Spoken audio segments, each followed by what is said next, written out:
Cara, vou te contar uma história que vai te deixar com raiva só de ouvir. É sobre um chefe filho da mãe que mudou minha comissão depois que eu já tinha ganho e ainda me demitiu no mesmo dia. Sério, se isso não é o ápice da sacanagem, eu não sei o que é. Vou usar nomes fictícios, claro, porque não quero processo. Me chama de Carlos.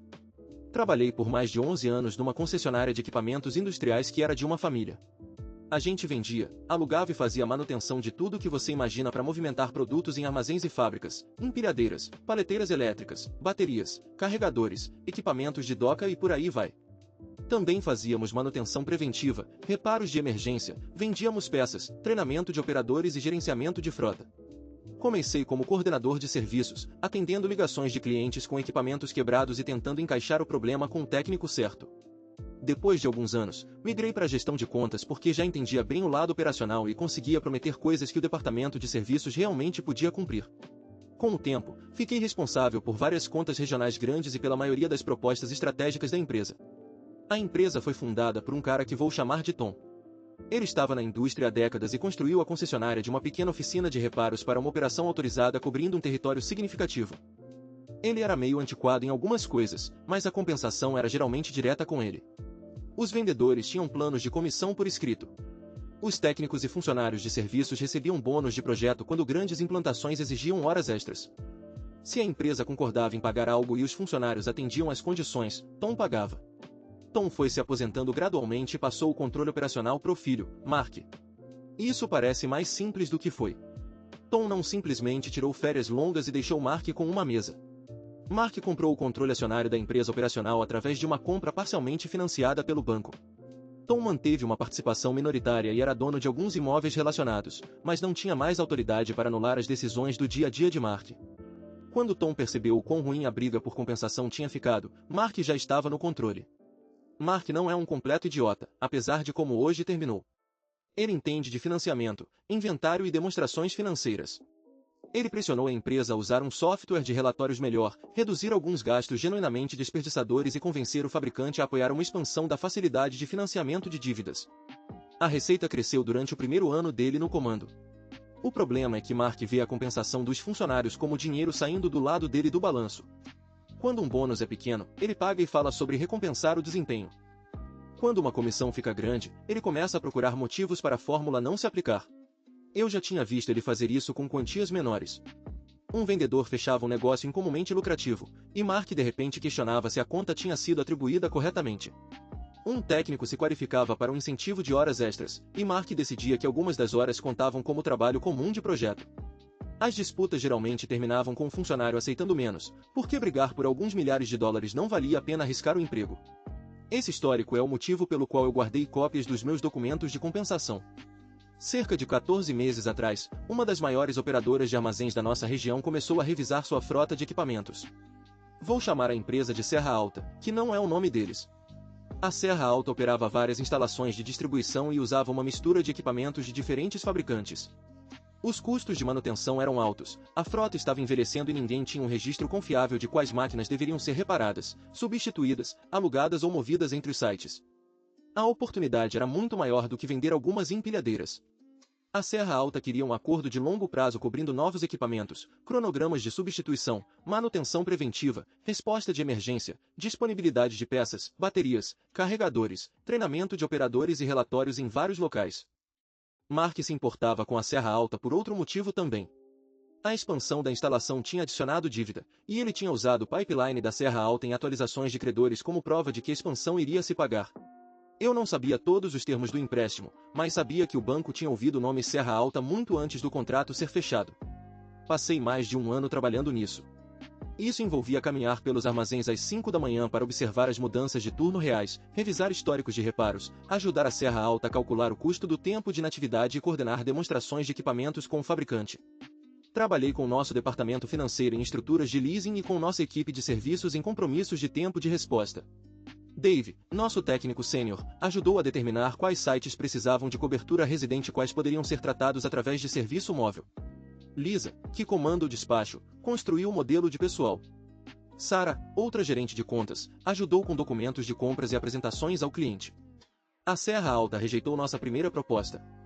Eles disseram que a mistura de equipamentos era muito cara e que o plano de serviços não fornecia cobertura garantida suficiente em 2 de seus sites mais movimentados.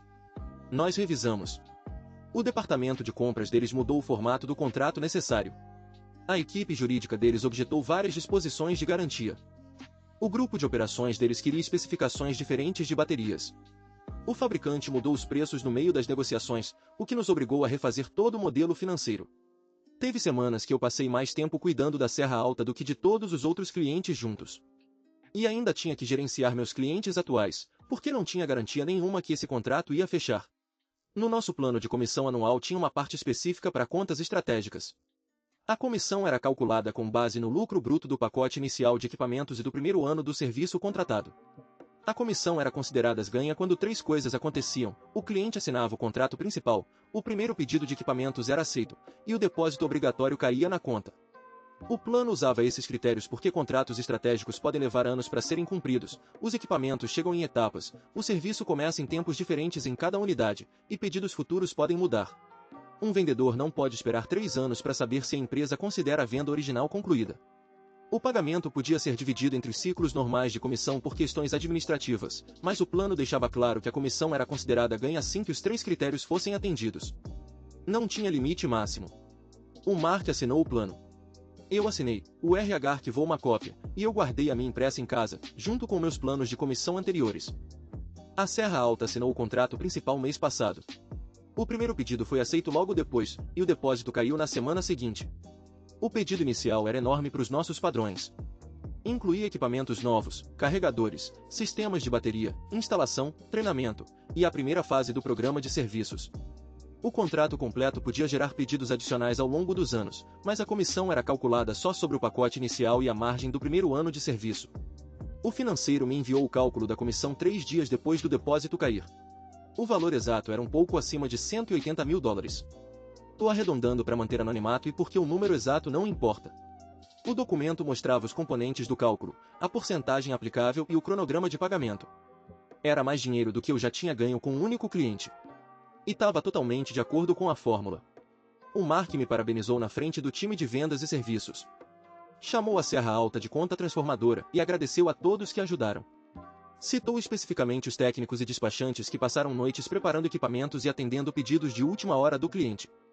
Por alguns dias, tudo pareceu normal. Até que o Mark me chamou para uma reunião com o diretor financeiro. Achei que íamos discutir como a comissão seria dividida entre os ciclos de pagamento ou se parte seria retida até a primeira entrega de equipamentos. Levei minha cópia do cálculo e do plano de comissões. O Mark começou dizendo que o cálculo tinha revelado uma falha na fórmula de contas estratégicas. Disse que o plano nunca foi feito para gerar um pagamento de 6 dígitos para um único funcionário, e que pagar o valor integral criaria injustiça interna. Perguntei que falha era essa. A fórmula tinha funcionado exatamente como escrita.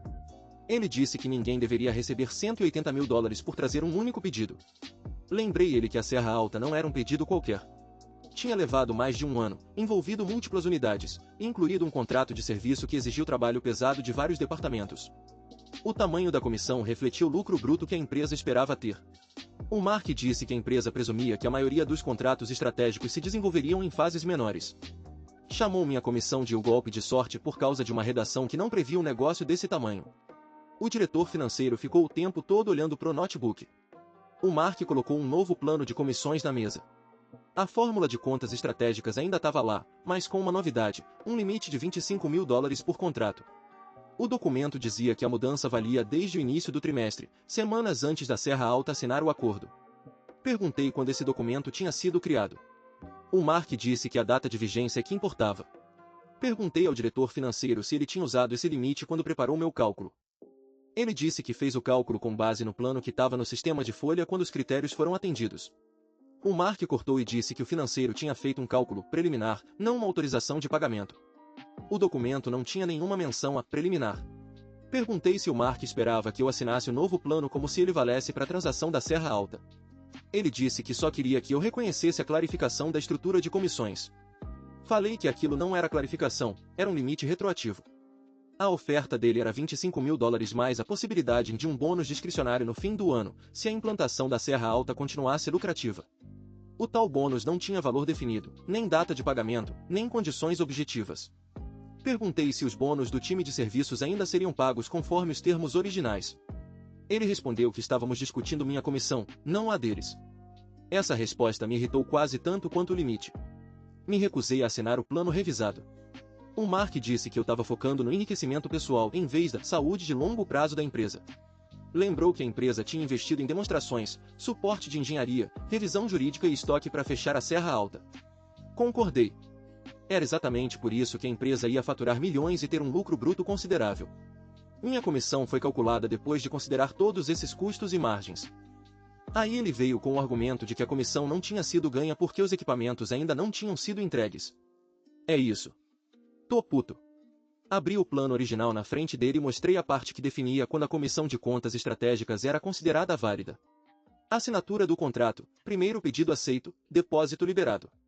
Tudo isso já tinha acontecido. O Mark veio com o papinho de que nenhum documento cobre todas as situações de negócio e que a diretoria tinha discricionariedade. Aí eu perguntei onde no plano estava escrito que a diretoria podia reduzir comissão já ganha depois dos critérios terem sido cumpridos. Ele disse que a conversa estava ficando adversarial. Falei que tinha virado adversarial quando ele me entregou um documento com data retroativa para me fazer perder $150 mil. A reunião terminou sem acordo. No dia seguinte, me chamaram de novo. Dessa vez o Mark veio com um acordo de separação, eu receberia um mês de salário mais benefícios até o fim do mês seguinte. Em troca, teria que abrir mão de todas as reclamações trabalhistas, não falar mal da empresa e ajudar na transição da conta Ridgway. O acordo ainda dizia que todas as decisões de pagamento tinham sido feitas dentro das políticas da empresa. Perguntei se eu estava sendo demitido. O Mark disse que a empresa perdeu a confiança na minha capacidade de apoiar decisões da liderança. Que minha recusa em aceitar a nova estrutura mostrou quebra de confiança. Falei que precisava de um advogado para revisar. Ele disse que eu tinha um prazo curtíssimo para decidir, mas meu emprego acabava ali mesmo que eu não assinasse. Não teve gritaria, nem segurança me escoltando. Só o Mark pedindo meu notebook, celular corporativo, cartão de acesso, chaves do carro da empresa e cartão de crédito. Uma do RH veio assistir enquanto eu entregava tudo. Não copiei nada dos sistemas da empresa, arquivos de clientes, preços, registros de serviço. Os documentos da minha comissão já estavam nos meus arquivos pessoais, porque a empresa sempre mandava cópias dos planos e extratos. Também tenho e-mails confirmando os critérios de pagamento e o depósito do Ridgway. O RH me deu uma carta de demissão dizendo que eu fui dispensado por falta de alinhamento com as expectativas revisadas da empresa.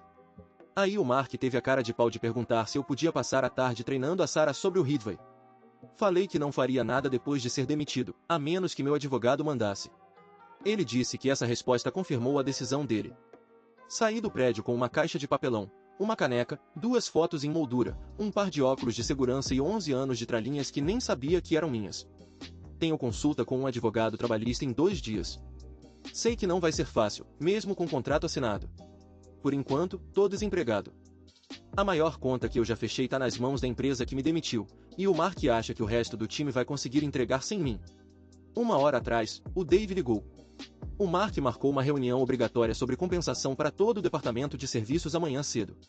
O Dave recebeu um documento novo sobre bônus hoje. A carta original prometia pagamentos específicos para os técnicos por comissionamento de equipamentos, treinamento, cobertura de lançamento e primeiros marcos de serviço.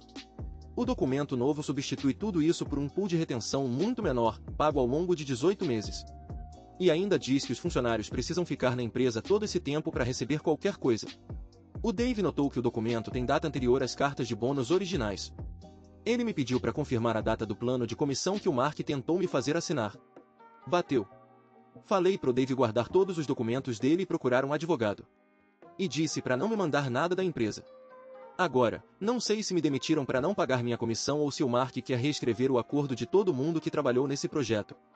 Atualização: os técnicos descobriram que os bônus deles também foram cortados. A reunião de compensação rolou.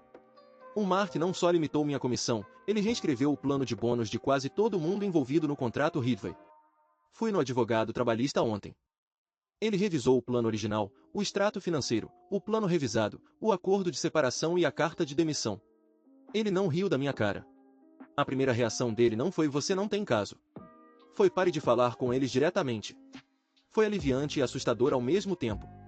Ele mandou eu guardar tudo: e-mails, PDFs, mensagens, eventos de calendário, qualquer documento de comissão que eu já tivesse. Disse para não acessar nenhum sistema da empresa, não contatar o Ridvay, não incentivar funcionários a vazar documentos e não pedir nada confidencial.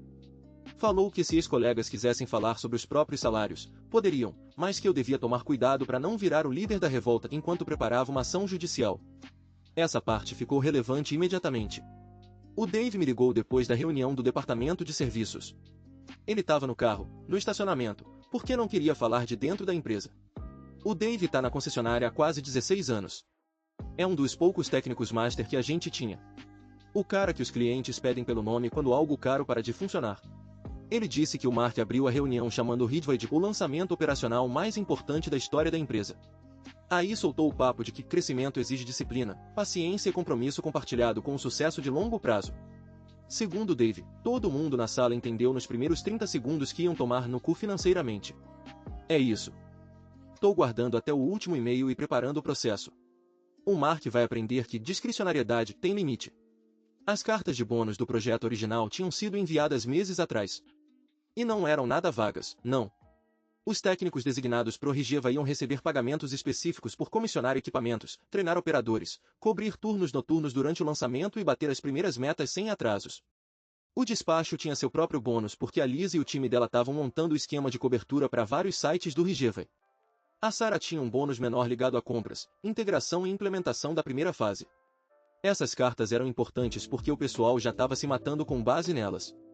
O Dave contou que os técnicos pegaram plantões de fim de semana, adiaram férias e fizeram treinamentos extras porque o bônus do Rigeva ia compensar o esforço. A Lisa refez o cronograma de despacho 2 vezes depois que o Rigeva mudou a ordem de lançamento. A Sarah passou noites limpando documentos de compras porque o departamento de compras do Rigeva ficava devolvendo os formulários com exigências novas. Aí o Mark solta a bomba, a estrutura de incentivos original tinha sido substituída por um pool de retenção. Em vez de bônus individuais por projeto, a empresa ia criar um fundo menor, pago ao longo de 18 meses. E para receber qualquer coisa, os funcionários tinham que continuar empregados em cada data de pagamento e manter o que o Mark chamou de alinhamento positivo com os objetivos da empresa. O Dave perguntou se iam honrar as cartas originais pelo trabalho já feito. O Mark respondeu que compensação por incentivo estava sujeita à revisão da gerência até o pagamento. A Lisa lembrou que a carta dela tinha valor em dólar, nome do projeto e marcos de pagamento. O Mark rebateu que comunicações individuais não se sobrepunham ao direito da empresa de ajustar compensações conforme as condições do negócio. O Dave perguntou se o documento revisado tinha data retroativa. O Mark não usou essa palavra. Disse que o novo esquema tinha efeito desde o início do trimestre e que alguns documentos anteriores não refletiam a posição final da empresa. Quase a mesma ladainha que ele usou comigo. O Dave disse que a sala ficou em silêncio depois disso. Técnico não é gente quieta. Eles reclamam de peças, de cliente, de despacho, de gerência, de tempo, de caminhões e de toda atualização de laptop que a fabricante manda. Silêncio nesse grupo só significa uma coisa: estão fazendo as contas. E as contas eram feias. Um técnico sênior esperava uns $18.000 na primeira fase do Rigeva. Com um pool de retenção, no melhor cenário, ele receberia menos da metade disso em 18 meses. E só se ficasse até cada data de pagamento. Outro técnico já tinha feito 3 turnos noturnos preparando equipamento que contariam pro bônus de comissionamento. No plano novo, essas horas viraram parte do esforço de lançamento. A situação da Lisa era pior de outro jeito. Bônus de despacho não são tão bombásticos quanto comissão de vendas, mas a carta original reconhecia que o Rigeva ia distorcer o cronograma inteiro. Ela passou meses montando uma cobertura que permitia cumprir prazos em vários sites sem abandonar clientes existentes.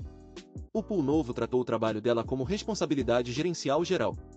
Depois da reunião, o Mark pediu para todo mundo assinar o plano revisado até o fim da semana. O Dave se recusou. Não fez discurso. Pediu uma cópia do plano novo, tirou foto do handout da reunião, porque o Mark não tinha distribuído cópias individuais, e disse que não assinava nada sem um advogado revisar. O Mark respondeu que era escolha dele, mas lembrou que continuar empregado exigia cooperação com as políticas da empresa. O Dave soltou: então você precisa decidir se quer cooperação ou técnicos certificados. Frase mais Dave impossível. No fim do dia, mais 2 técnicos seniores também se recusaram a assinar. Um deles me ligou de noite, tão puto que começou a conversa sem nenhum alô. Queria saber se meu plano de comissão revisado tinha a mesma data de efeito que o dos técnicos. Falei que não podia dar conselho jurídico, mas sim, a data batia. Repetiu que meu advogado disse: guarde seus documentos, não leve nada da empresa, não me mande arquivos internos e consulte seu próprio advogado se o valor for significativo. Ele respondeu: é significativo. No dia seguinte, o Mark mandou um e-mail para a empresa toda. Não citou meu nome, nem do Dave ou de mais ninguém diretamente. Disse que a empresa tinha tomado conhecimento de informações equivocadas sobre compensação por incentivo e que a liderança não permitiria que um pequeno número de indivíduos insatisfeitos prejudicasse o lançamento do Rigevay. Enfatizou que informações confidenciais de clientes, preços, estratégias de serviço e documentos internos eram propriedade da empresa. E avisou que a concessionária faria valer todos os acordos de não concorrência, não solicitação e confidencialidade no máximo da lei. Ler aquele e-mail estando desempregado foi uma experiência. Eu não tinha contatado Rigevay. Não copiei arquivos de cliente. Não pedi para ninguém se demitir. A única coisa que fiz foi me recusar a abrir mão de uma comissão e dizer para os funcionários guardarem seus documentos de compensação. E o Mark já estava pintando a situação como sabotagem. Mandei o e-mail para o meu advogado e não fiz mais nada. O Dave pediu demissão na manhã seguinte. Deu aviso prévio de 2 semanas por escrito. Na carta, disse que saía porque a empresa tinha mudado sua compensação depois que ele já tinha trabalhado com base no projeto original. Ofereceu terminar qualquer trabalho pendente durante o aviso, mas não assinaria o plano de bônus revisado. O Mark aceitou a demissão na hora e mandou ele sair no mesmo dia. Provavelmente a pior decisão que ele podia ter tomado se quisesse acalmar os ânimos. O Dave devolveu o notebook de serviço, a interface de diagnóstico, o celular corporativo e as chaves da van. Ele não pegou as ferramentas que eram da concessionária.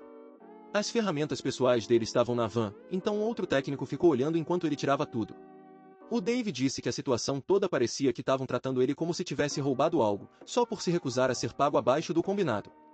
No dia seguinte, mais 2 técnicos master certificados pediram demissão. Um foi mandado embora na hora, o outro foi convidado a ficar até o fim da semana porque estava escalado para comissionar equipamentos do Rigevay.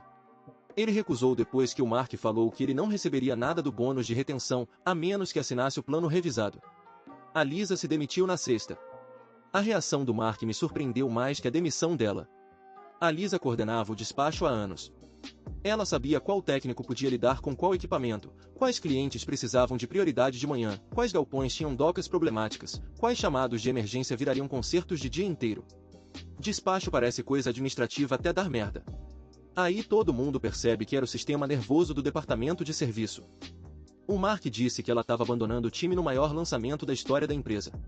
A Lisa respondeu que o time já tinha sido abandonado quando a empresa mudou a remuneração deles depois do trabalho começar. O Mark disse que ela estava sendo emocional. Ela entregou as chaves e vazou. Isso me deu uma satisfação que provavelmente não deveria. Para deixar claro, nem todo mundo vazou. Alguns não podiam se dar ao luxo. Uns técnicos juniores ficaram porque precisavam das horas, tinham família ou acreditavam que o Mark ainda pagaria algo depois. Parte do administrativo estava com medo de a empresa processar quem saísse. Não julgo. É fácil falar e meter o pé quando não é seu aluguel na reta. Mas quem saiu não era qualquer um. O Dave tinha várias certificações de fabricante. Os outros 2 técnicos seniores eram certificados em linhas de equipamentos ligadas diretamente ao Rigevay. A Lisa conhecia o modelo de despacho. A Sarah ainda estava lá nessa altura, mas me ligou sexta-noite parecendo acabada. O Mark tinha jogado a maior parte da comunicação do Rigevay nas costas dela, ao mesmo tempo que avisou para não discutir remuneração com ex-funcionários tentando interferir na conta. Falei para ela não me mandar nada e não me contar nada confidencial. Ela disse que entendia. Aí soltou, ele acha que o contrato é a empresa. Não é. O contrato é papel. O serviço são pessoas. Exatamente esse é o problema. Concessionárias autorizadas não são só logos em notas fiscais. O fabricante exige padrões. Você precisa de técnicos certificados, ferramentas de diagnóstico específicas, estoque de peças, capacidade de processar garantias, registros de treinamento e cobertura de resposta. Clientes como o Rigevay não assinam contratos de frota porque tem uma placa na frente do prédio. Eles assinam porque acreditam que a concessionária vai manter os equipamentos funcionando. O Mark pode contratar técnicos, mas não consegue fabricar técnicos master certificados do nada que conheçam nossa região, nossos clientes e os sistemas do fabricante. Certificação leva tempo, vagas de treinamento, testes e experiência de campo. Alguns reparos não podem ser feitos sob garantia por um técnico sem as credenciais certas. O primeiro problema de serviço apareceu mais rápido que eu esperava. Um cliente menor, não o Rigevay, teve uma empilhadeira quebrada num dos galpões. Normalmente, o Dave ou outro técnico sênior teriam lidado com aquele modelo. O técnico júnior que foi não tinha a certificação necessária para concluir o reparo na garantia. O cliente perdeu quase um turno esperando um segundo técnico. Eu soube disso porque o cliente me ligou, sem saber que eu tinha sido demitido. Não discuti o reparo, preço ou histórico. Só falei que não estava mais na concessionária e que ele precisava contactar o departamento de serviço deles. Ele perguntou se eu sabia quem estava cuidando da conta agora. Disse que não podia ajudar com isso.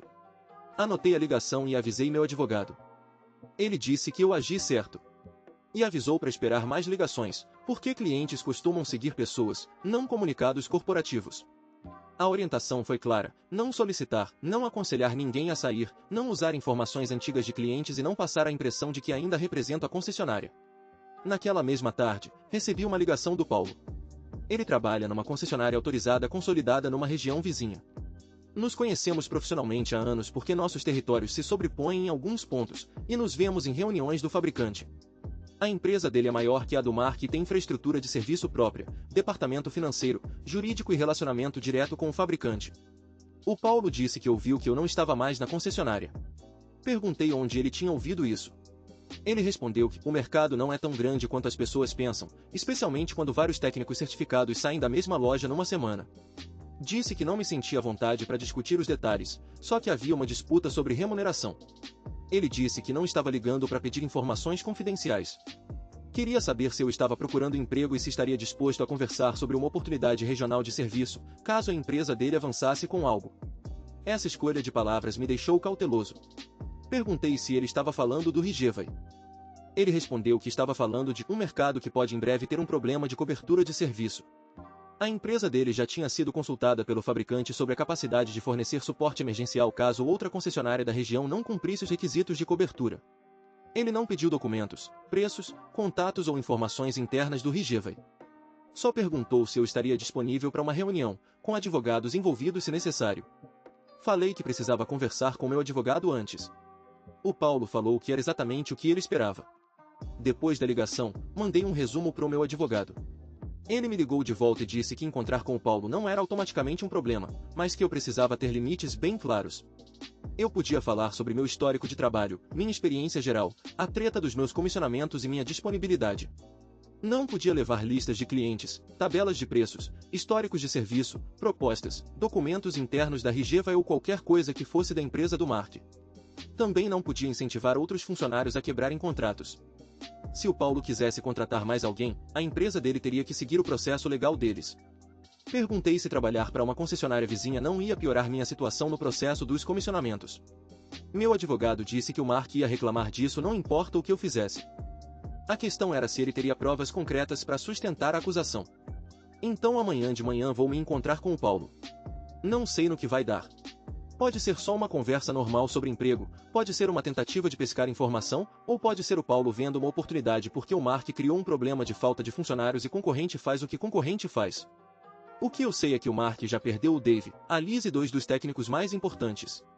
Vários outros estão se recusando a assinar o novo plano de bônus. Os clientes já estão sentindo a falta de cobertura. O fabricante já está perguntando para as concessionárias vizinhas sobre suporte emergencial. Eu ainda não recebi meus comissionamentos. Ainda estou desempregado. E o Mark já está ameaçando processar qualquer um que ele achar que está desestabilizando o lançamento da Rigevai. Vou encontrar o Paulo com as restrições do meu advogado anotadas na minha frente.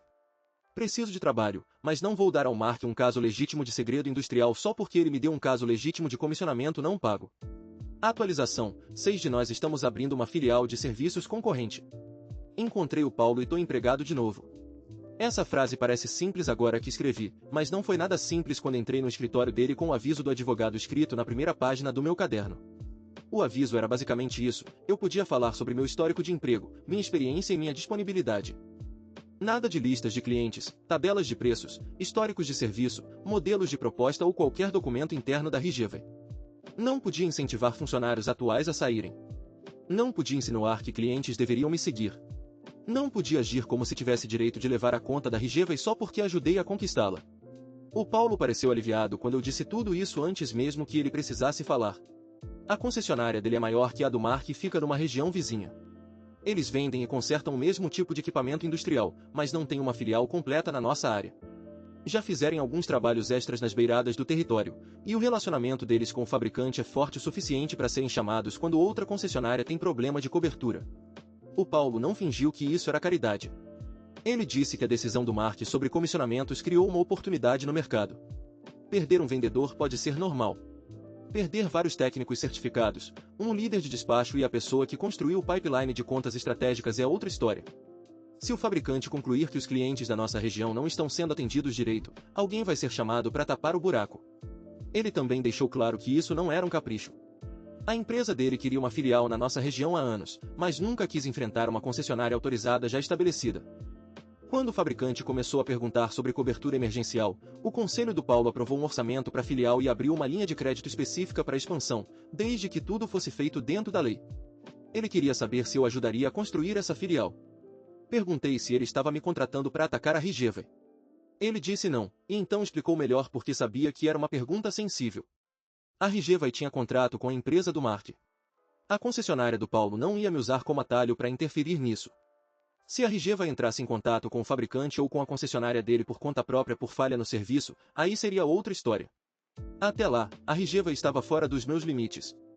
Essa resposta foi importante. Eu precisava de trabalho, mas não queria criar um desastre legal para mim antes mesmo do processo dos comissionamentos começar. A proposta do Paulo foi mais formal do que eu esperava, salário base um pouco maior que o meu anterior, plano de comissionamento por escrito e uma pequena participação nos lucros que seria adquirida ao longo dos anos se a filial desse certo. Não era aqui, tem uma empresa, era um emprego de verdade com chance de ter uma parte pequena no futuro se o risco valesse a pena. Ele também disse que a concessionária dele pagaria a revisão jurídica de tudo que eu fizesse na nova filial, desde que eu seguisse as restrições. Isso não era generosidade, mas pragmatismo. Ele sabia que o Mark ameaçaria processo. Queria tudo limpo desde o primeiro dia. Falei que precisava que meu advogado revisasse a oferta. O Paulo disse, ótimo, eu ficaria preocupado se você não fizesse isso. 2 dias depois, aceitei. O Dave aceitou no mesmo dia. Foi aí que isso deixou de ser só sobre eu arrumar outro emprego. O Dave tinha conversado com outras oficinas, mas a maioria queria ele só como técnico sênior. O Paulo ofereceu o cargo de gerente de serviços da nova filial. O Dave ainda trabalharia no campo quando necessário, porque filial nova não tem gente para gerente ficar só no escritório, mas cuidaria de treinamento de técnicos, ferramentas, qualificações de garantia e padrões de campo. A Liz entrou 3 dias depois. A proposta dela era para despacho e operações de serviço. Ela hesitou mais que o Dave, não porque quisesse ficar com o Mark, mas porque sabia exatamente o trabalho que seria montar um sistema de despacho do zero. Na empresa do Mark, a Lisa tinha anos de hábitos dos clientes, habilidades dos técnicos, padrões de peças históricos de serviço na cabeça. Na nova filial, ela começaria do zero, quadros vazios, configurações novas de software, telefones alugados e técnicos que precisavam de roteamento antes mesmo de termos uma prateleira decente de peças. Mesmo assim, ela assinou. 2 dos técnicos seniores que haviam pedido demissão da empresa do Mark também vieram. Vou chamá-los de Mike e Ben. Ambos tinham certificações dos fabricantes ligadas às linhas de equipamentos que esperávamos atender. Nenhum deles levou laptops da empresa, baixou arquivos ou trouxe seus históricos de serviço. Eles trouxeram suas próprias ferramentas pessoais, registros de certificação e aquele tipo de experiência de campo que não pode ser apagada com um e-mail ameaçador. A Sarah foi a última a entrar. Essa foi complicada. Ela ainda estava empregada na empresa do Mark quando Paulo perguntou se ela estaria interessada mais tarde. Por isso, me recusei a contatá-la sobre a vaga. O RH do Paulo cuidou disso através do processo normal depois que ela pediu demissão. A Sarah me contou depois que a gota d'água foi o Mark pedindo para ela tranquilizar a Ridva que a equipe de serviço estava estável, enquanto também mandava ela não mencionar que o Dave, a Lisa, o Mike e o Ben tinham saído. Ela pediu demissão e aceitou a oferta do Paulo depois que seu advogado revisou o contrato. Isso fez 6 de nós da empresa antiga, eu, o Dave, a Lisa, a Sarah, o Mike e o Ben. A concessionária do Paulo se moveu rápido depois disso. Alugaram uma unidade industrial temporária na periferia da cidade, com 2 baías de serviço, uma pequena área de peças e um escritório que cheirava a carpete velho e poeira. Não era impressionante, mas tinha espaço para caminhões, prateleiras, carregadores, ferramentas e uma mesa de despacho. A primeira semana foi basicamente limpeza, montagem de estoque, inspeções de seguro e brigas com um provedor de internet. Tínhamos mesas dobráveis antes de ter mesas de verdade. A Lisa montou o primeiro quadro de despacho em um quadro branco porque a configuração do software de serviço ainda estava sendo finalizada. O Dave passou 2 dias inteiros checando listas de ferramentas contra os requisitos dos fabricantes.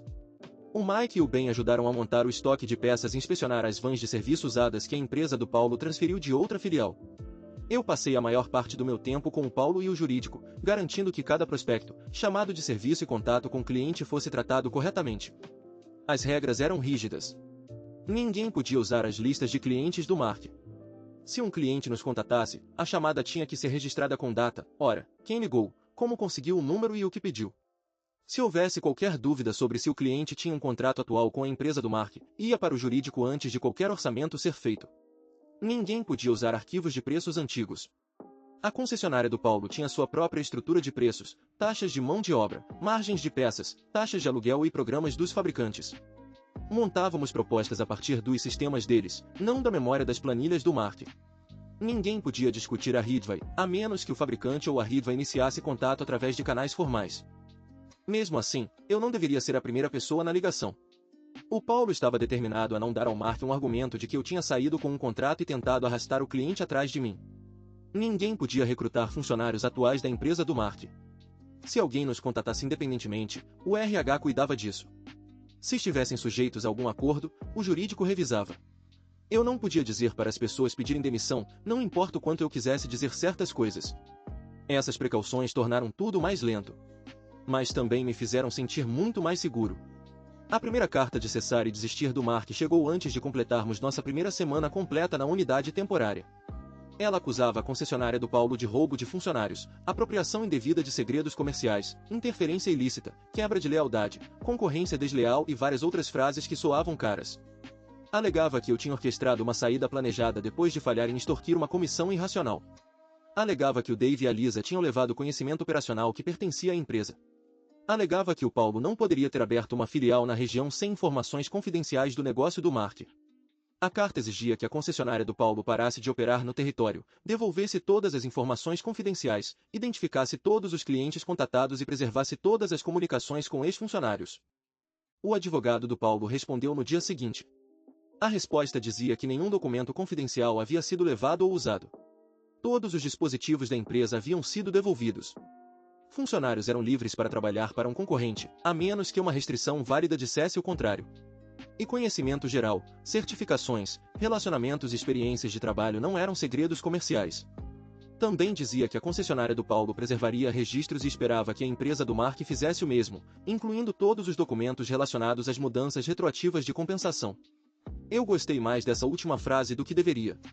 O Mark aparentemente não gostou. A segunda carta dele foi mais agressiva. Dessa vez, ele me acusou pessoalmente de encorajar clientes a abandonar a concessionária. O exemplo que ele usou foi o cliente menor que me ligou sobre uma empilhadeira quebrada depois que eu já tinha sido demitido. Eu tinha dito a esse cliente que não trabalhava mais para a concessionária e o direcionei de volta ao departamento de serviço do Mark. Eu tinha documentado a ligação e contado ao meu advogado no mesmo dia. O advogado do Paulo incluiu essa documentação na resposta. Foi aí que eu comecei a entender por que meu advogado tinha sido tão insistente em escrever tudo. Uma coisa é dizer que eu não solicitei aquele cliente. Outra muito melhor é dizer, aqui está a anotação que fiz 10 minutos depois da ligação e aqui está o e-mail para o advogado daquela tarde. Enquanto os advogados trocavam cartas, a nova filial começou a pegar trabalho. A maior parte não foi dramática. Um pequeno armazém precisava de serviço de bateria. Um distribuidor de alimentos tinha equipamentos de doca que a empresa do Mark não cobria no contrato. Uma fábrica de embalagens queria manutenção preventiva em equipamentos antigos que não estavam cobertos por nenhum contrato com concessionárias. Alguns clientes ligaram porque souberam que o Dave estava com a gente. Outros porque a concessionária do Paulo já tinha fama na região vizinha. E alguns vieram por indicação direta do fabricante, quando os donos dos equipamentos perguntaram quem poderia responder mais rápido. Toda ligação era tríada. Era chato pra caramba, mas pelo menos criava um registro mostrando que a gente não estava fingindo ser a empresa do Mark ou usando os arquivos dele. O primeiro serviço pago veio de uma empresa que eu nunca tinha atendido antes. O Mike foi lá, diagnosticou o problema, pediu as peças pelo sistema do Paulo e terminou o conserto na manhã seguinte. A Liz imprimiu a ordem de serviço e colou uma cópia em cima da mesa dela como se fosse um troféu. Era só uns trocados em mão de obra e peças, mas parecia a prova de que a filial existia de verdade. Na mesma época, a empresa do Mark começou a afundar no serviço. Parte eu soube por canais públicos, parte veio de clientes que ligaram pra gente sem saber do rolo judicial.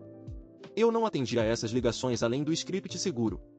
Se estivessem sob contrato com o Mark, a gente registrava a solicitação e mandava pro jurídico ou simplesmente recusava. Mas o padrão era óbvio, os prazos de resposta estavam um lixo, consertos na garantia atrasando porque o Mark não tinha técnicos certificados suficientes para certos modelos, juniores sendo enviados para chamados que eles não conseguiam resolver sozinhos. E o despacho? Uma bagunça sem a Lisa, que sabia todas as rotas e habilidades de cada um. o fabricante notou. O Greg, representante regional, apareceu na nossa unidade provisória na segunda semana. Eu conhecia o Greg há anos, mas era a primeira vez que ele entrava num lugar onde eu não representava a concessionária do Mark. Ele apertou minha mão, olhou para os móveis de plástico e prateleiras pela metade e soltou: "Bom, não tá bonito." O Dave respondeu: "Tão pouco quanto os prazos estourados." O Greg não sorriu, mas também não discutiu. Ele inspecionou as vans, equipamentos de diagnóstico, ferramentas e certificados do Dave, Mike e Ben. A concessionária do Paulo tinha transferido peças básicas para cobrir os reparos mais comuns, e mais estava a caminho. A Lisa mostrou o processo de despacho e o esquema de chamados fora do horário. O Greg foi cuidadoso com as palavras. Disse que o fabricante não queria tomar partido em briga de emprego, mas que o suporte ao cliente era prioridade. Se uma concessionária não conseguisse cumprir os requisitos, o fabricante tinha que proteger os donos dos equipamentos, as obrigações de garantia e a própria reputação. Ele perguntou se a gente poderia pegar chamados de emergência como reforço. O Paulo disse que sim, desde que o jurídico e o cliente autorizassem. O Greg perguntou se eu estaria envolvido em qualquer comunicação com a Rigeva. O Paulo respondeu que não inicialmente, e só se o conselho aprovasse. O Greg acenou com a cabeça. Não deu para saber se a resposta foi boa ou ruim para ele. 2 dias depois da visita, a Sarah recebeu uma ligação no celular pessoal de alguém do setor de compras da Rigeva. Ela não atendeu. Mandou o print direto para o jurídico do Paulo e para o meu advogado. Os lawyers orientaram a não retornar. A concessionária do Paulo enviou um comunicado formal ao fabricante avisando da tentativa de contato, mas que nenhuma conversa aconteceu. Todo esse cuidado parecia exagero, até o Mark nos processar. Um oficial de justiça apareceu na filial depois do almoço de ontem. Entregou os documentos para o Paulo e perguntou por mim pelo nome. A ação judicial cita a concessionária do Paulo, a nova filial, eu, o Dave, a Sarah e 2 ex-funcionários não nomeados, que devem ser o Mark e o Ben. A Lisa não está citada individualmente na versão que vi, mas a petição fala em pessoal de despacho anterior várias vezes. A empresa do Mark pede uma liminar de emergência. Quer que a corte nos proíba de operar na região, atender qualquer cliente que ele alegue ser ativo ou potencial, usar informações obtidas durante o emprego e impede a concessionária do Paulo de nos contratar para funções ligadas ao território. A audiência é semana que vem. Os advogados do Paulo dizem que liminares assim são difíceis de conseguir, ainda mais quando a ordem deixaria a gente desempregada antes de apurar os fatos. Mas também avisaram que juízes podem fazer coisas inesperadas quando uma empresa alega segredos comerciais e interferência com clientes. Tô tentando não surtar, mas seria mentira dizer que essa frase não ficou martelando na minha cabeça. A petição do Mark me descreve como líder de um esquema coordenado para destruir a empresa dele depois que fui negado uma comissão abusiva. Diz que o Dave e os outros pediram demissão em conjunto para sabotar a expansão da Rigeva. Alega que a concessionária do Paulo usou deliberadamente nosso acesso a informações confidenciais para entrar no mercado protegido. E mal menciona o teto retroativo nas comissões, quando faz, chama de estrutura de compensação aplicável. Meu advogado riu dessa parte, mas não foi um riso reconfortante. A empresa do Paulo está bancando a defesa porque a ação mira a filial e nosso trabalho lá. Sem isso, eu estaria fudido. Já tô lutando pela questão das comissões e não teria grana para uma guerra judicial e empresarial em cima. Achei que ser demitido era o fundo do poço. Mas aparentemente, aquela era só a parte em que o Mark ainda controlava o prédio. Agora, ele quer convencer um juiz que ele controla o que a gente pode fazer depois de sair dele. Atualização: o juiz negou a liminar. Essa é a primeira frase boa que eu consegui escrever em semanas sem ter que colocar um mais logo depois. Claro que ainda tem ressalvas, o processo não acabou, minha ação das comissões está rolando, mas pelo menos não vamos ter que fechar as portas amanhã. O Mark ainda pode fazer essa porra ficar cara e miserável por um tempão, mas o juiz se recusou a fechar a filial, se recusou a nos impedir de trabalhar na região e se recusou a tratar nossas certificações, experiência e relacionamentos com clientes como propriedade que o Mark ainda possuía depois que ele me demitiu e expulsou metade do departamento de serviço dele pela porta. Eu mal dormi na noite antes da audiência. A empresa do Paulo estava bancando a defesa, mas o meu nome estava na ação. Ver seu nome numa denúncia é bem diferente de falar sobre processos em teoria. O documento me descreveu como se eu tivesse passado meses planejando destruir a empresa do Mark, porque estava puto por não receber uma comissão abusiva. Segundo a versão do Mark, eu coordenei demissões em massa, roubei conhecimento confidencial, ajudei o Paulo a entrar no mercado protegido e usei a Rigeva como alavanca depois que a empresa corrigiu um erro no cálculo das comissões. Foi estranho ler essa versão de mim. Eu tinha passado o último mês tentando não falar com clientes, não falar com funcionários atuais, não mexer em documentos antigos e não dar motivos para o Mark reclamar. Na denúncia, toda essa cautela virou evidência de uma conspiração porque, segundo Mark, a nova filial não poderia existir a menos que estivéssemos usando algo que pertencia a ele. A audiência não foi um julgamento completo. Os advogados do Paulo explicaram isso várias vezes, porque era só para decidir se o tribunal deveria emitir uma ordem de emergência, impedindo a gente de operar enquanto o processo continuava. O Mark tinha que convencer o juiz que ele provavelmente venceria no mérito, que sofreria danos imediatos sem a ordem e que os danos justificavam impedir várias pessoas de trabalhar antes do caso ser totalmente resolvido. Isso não fez a coisa parecer pequena. O Mark apareceu com 2 advogados e o diretor financeiro dele. Ele parecia mais cansado do que no dia que me demitiu, mas ainda se portava como se esperasse que a sala eventualmente se ajustasse às preferências dele. O Tom não estava lá. Eu tinha me perguntado se ele apareceria, já que ainda era a empresa que ele construiu, mas se ele estava envolvido, ficou fora de vista. O Paulo sentou ao lado da equipe jurídica dele. O Dave ficou atrás de mim com os braços cruzados a maior parte da manhã. A Lisa também estava lá, com uma pasta tão organizada que um dos advogados do Paulo perguntou se ela já tinha considerado trabalhar como paralegal. A Sarah apareceu porque foi especificamente nomeada na denúncia. O Mike e o Ben não precisaram comparecer porque a primeira petição não os mencionava pelo nome, mas ambos enviaram declarações através dos advogados. O advogado do Mark começou descrevendo a concessionária como um negócio familiar que investiu décadas construindo relacionamentos com clientes, infraestrutura de serviço e reputação com fabricantes. Essa parte era verdade. Depois ele disse que eu usei minha posição para redirecionar esses relacionamentos para um concorrente depois de recusar um ajuste razoável nas comissões. Ele enfatizou muito a Rigevai, mesmo que a filial do Paulo não tivesse atendido a Rigevai, feito orçamentos para a Rigevai ou sequer respondido à tentativa de contato da Rigevai sem aprovação jurídica. Ele argumentou que o Dave e os técnicos possuíam conhecimento confidencial de serviço, a Lisa possuía padrões confidenciais de despacho, a Sarah tinha informações de compras e contas, e eu tinha informações estratégicas de preços e contratos. Segundo ele, a concessionária do Paulo não poderia ter aberto tão rápido sem se apropriar indevidamente do manual da empresa antiga. O juiz perguntou que informações específicas tinham sido roubadas. O advogado do Mark falou sobre boa vontade dos clientes, histórico de serviço, conhecimento dos técnicos, padrões de resposta, expectativas de preço e relacionamentos com fabricantes.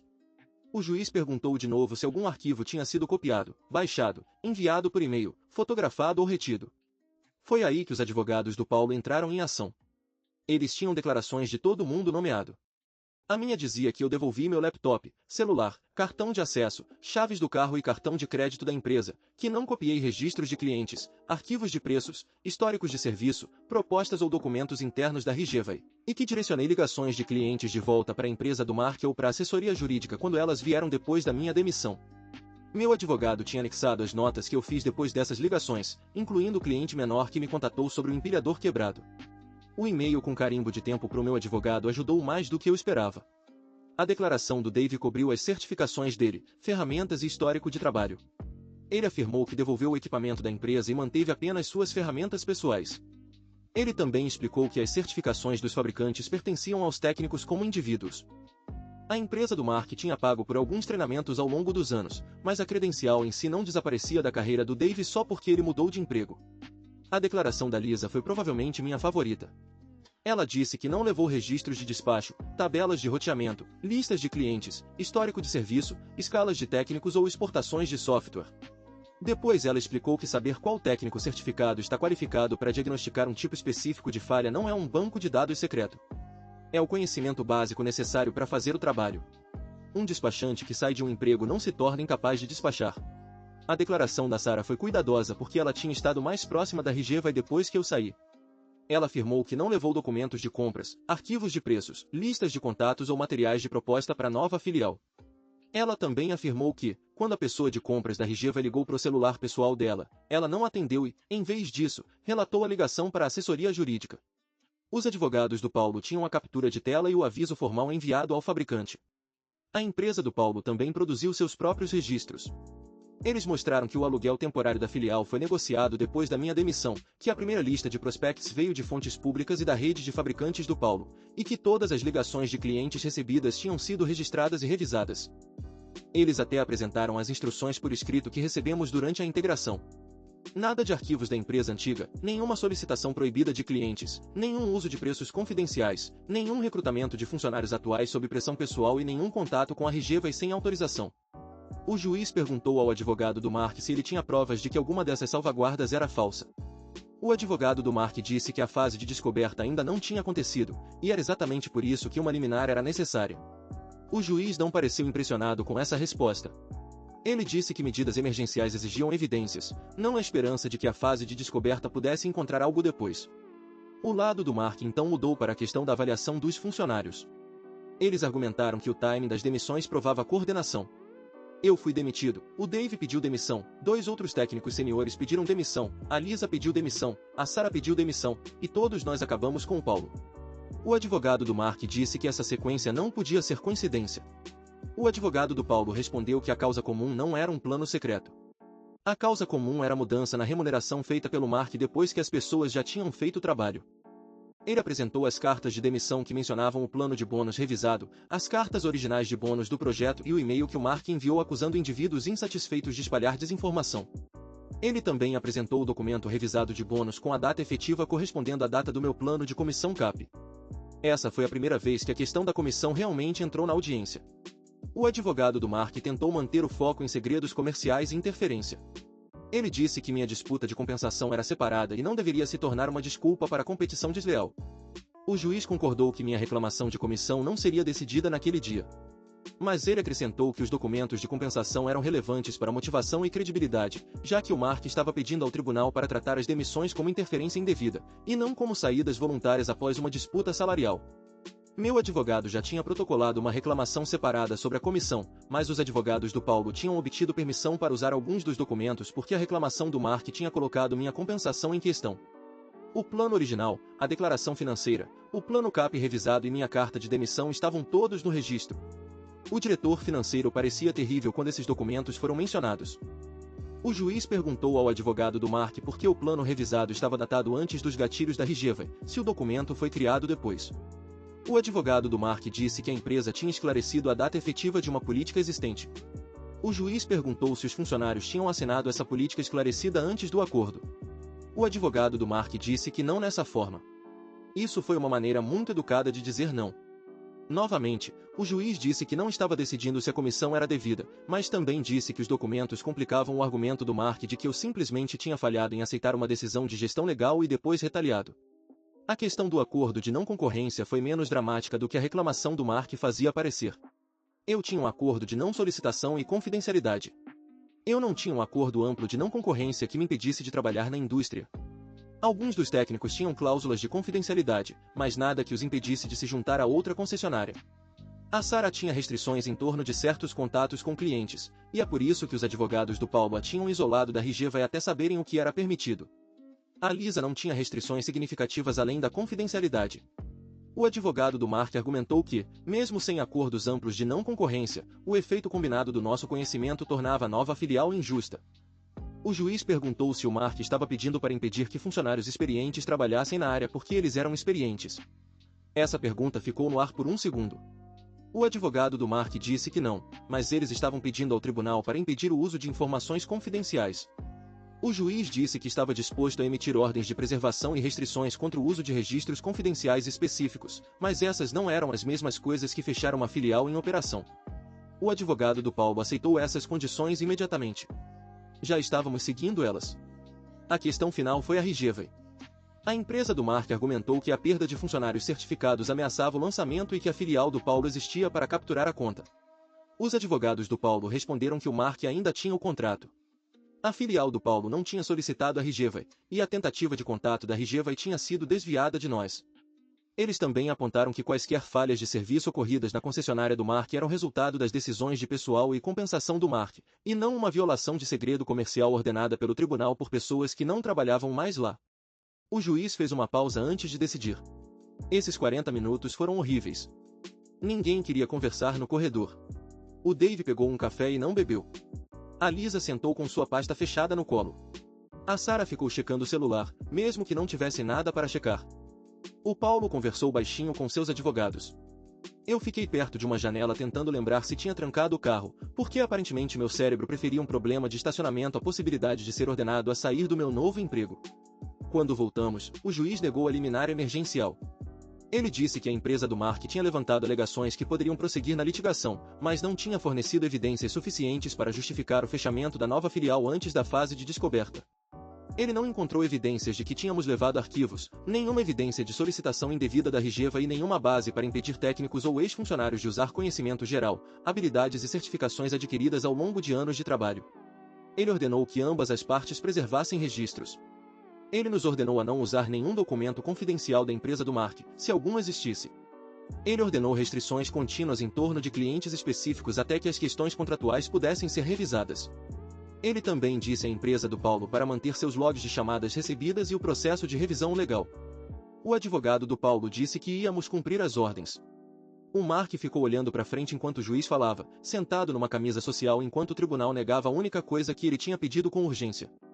Fora da sala, o advogado dele tentou conversar com o advogado do Paulo. O Mark passou por nós sem me olhar. O diretor financeiro me olhou, mas eu não consegui decifrar a expressão dele. Não era raiva, mas também não era simpatia. Parecia alguém que acabou de ver um problema ficar mais caro. Voltamos para a filial temporária depois disso. A Lisa colou uma cópia da ordem judicial ao lado do primeiro pedido de trabalho pago. O Dave disse que aquilo era esquisito. Ela respondeu que o moral da equipe vem de várias formas.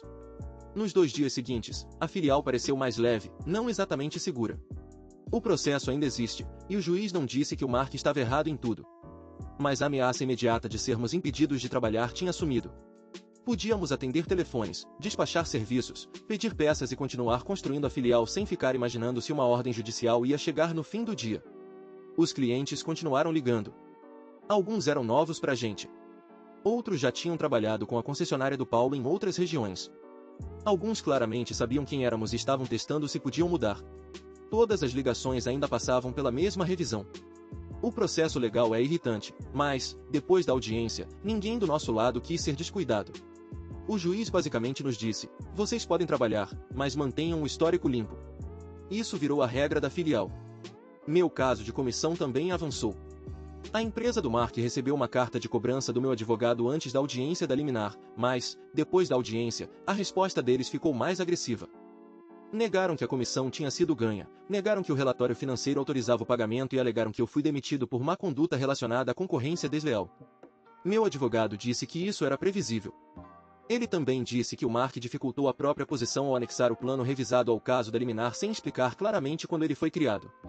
A fase de descoberta e minha reivindicação de comissão agora vão incluir perguntas sobre quem redigiu o plano CAP, quando ele foi divulgado, quem aprovou a data de vigência e por que o financeiro calculou a comissão usando a fórmula original. Tô tentando não me animar com isso. Ainda não tenho o dinheiro. Uma boa audiência no caso da filial não paga minha hipoteca. O maior desenvolvimento veio do Greg. 2 dias depois da ordem, ele visitou a filial temporária de novo. Dessa vez, trouxe uma lista de verificação e um gerente regional de serviços da fabricante. Eles inspecionaram de forma mais formal do que antes. O Dave mostrou as certificações dos técnicos, registros de treinamento, equipamentos de diagnóstico, acesso às ferramentas de garantia e estoque de peças. A Lisa mostrou o roteamento fora do horário comercial e a cobertura de despacho.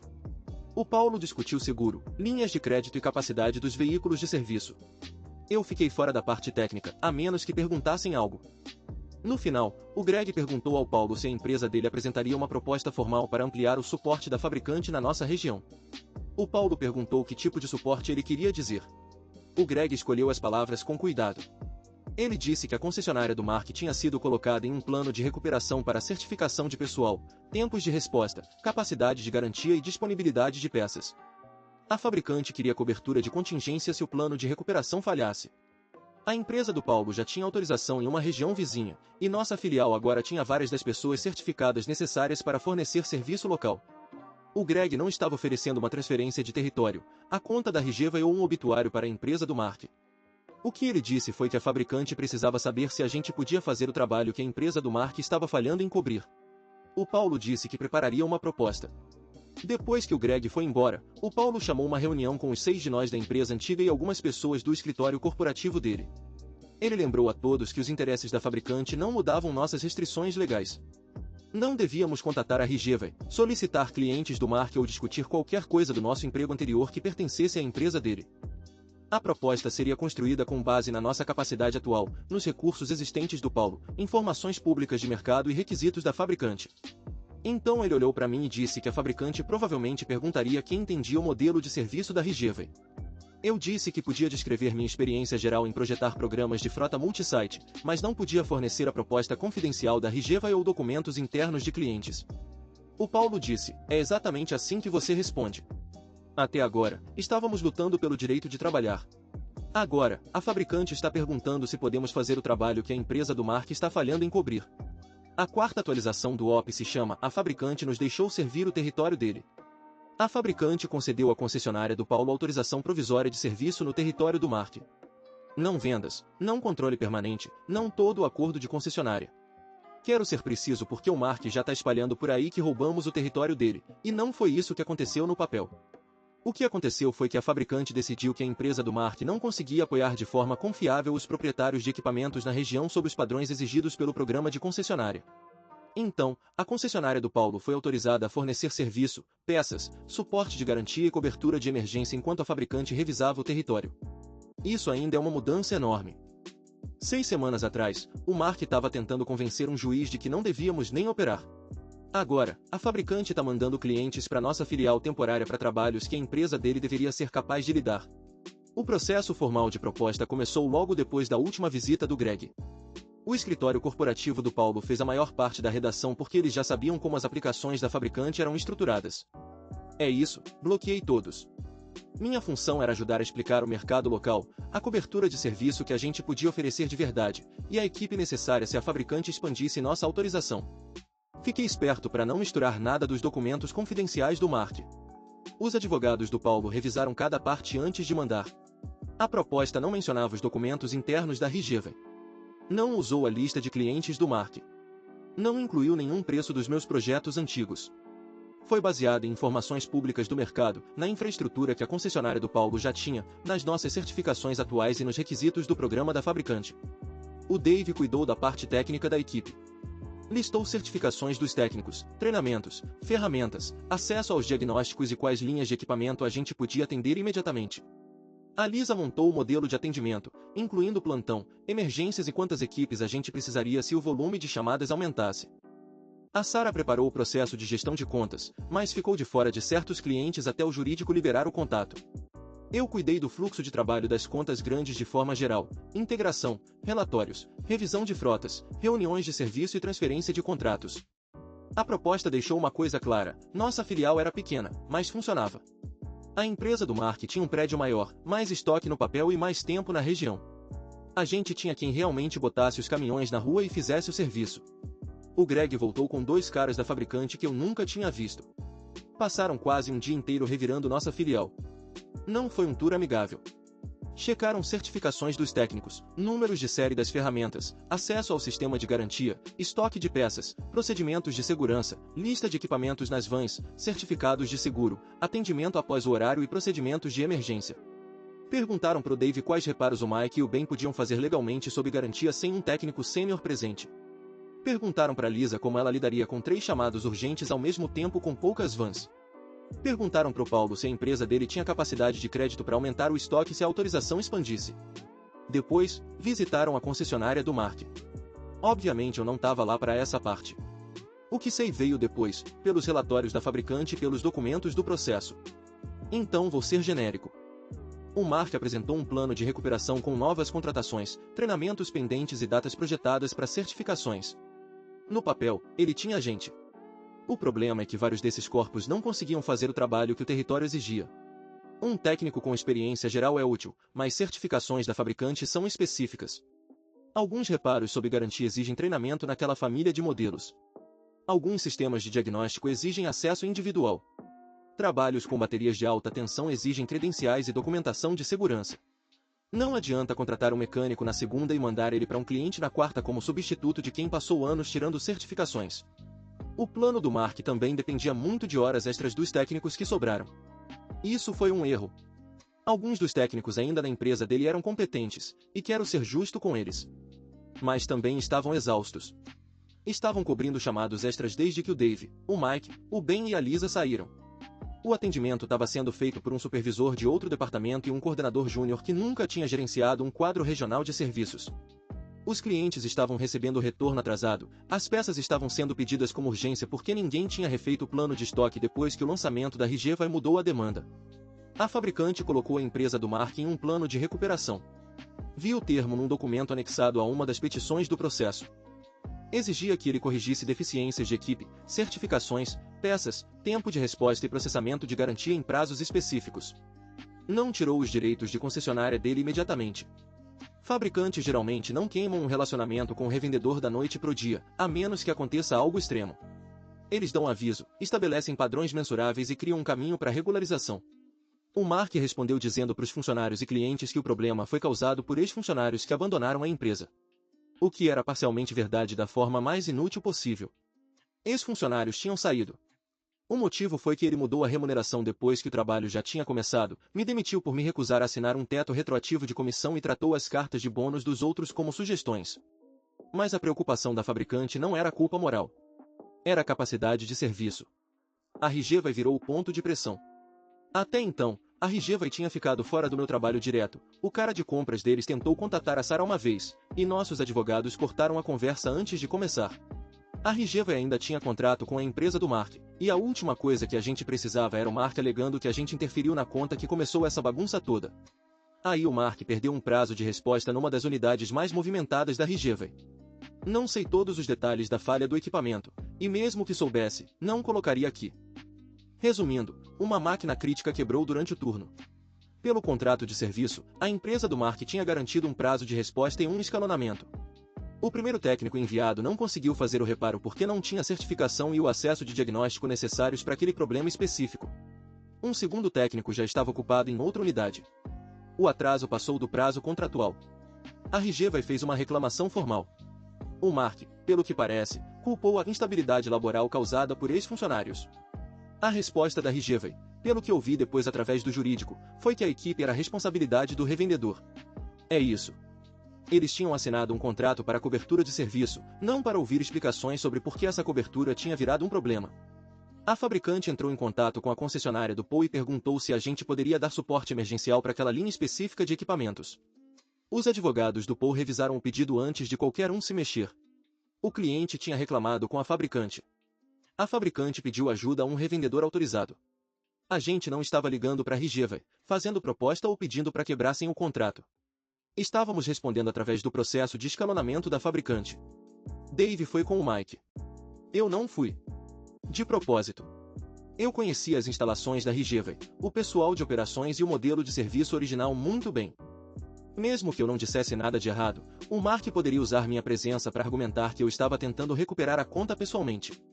O Paul me manteve longe da primeira chamada de emergência. Aquela única chamada mudou o tom de tudo. O pessoal de operações da Rigeva vinha lidando com chamadas perdidas, respostas atrasadas e técnicos desconhecidos por semanas. Aí chegou o caminhão de suporte emergencial com o Dave, que tinha ajudado a desenhar o plano de cobertura original e conhecia o equipamento de trás para frente. Ele resolveu o problema, documentou o reparo direito e encaminhou a papelada da garantia através da concessionária do Paul, com autorização da fabricante. A Rigeva não transferiu o contrato imediatamente. Não era tão simples. Eles tinham acordos legais, regras de compras e processos internos de aprovação. Mas depois daquele reparo, eles perguntaram formalmente à fabricante quais opções existiam se a empresa do Mark não conseguisse cumprir os requisitos de serviço. Esse pedido colocou a fabricante no meio de um problema que o Mark não podia resolver mandando cartas irritadas. Nas semanas seguintes, a concessionária do Paul recebeu autorização provisória para lidar com peças e serviços na região. A gente podia aceitar chamadas de suporte direcionadas pela fabricante, fazer trabalhos de garantia, vender peças para donos de equipamentos e fornecer cobertura emergencial onde a empresa do Mark não conseguia cumprir os padrões exigidos. Os direitos completos de venda de equipamentos ainda estavam sob revisão.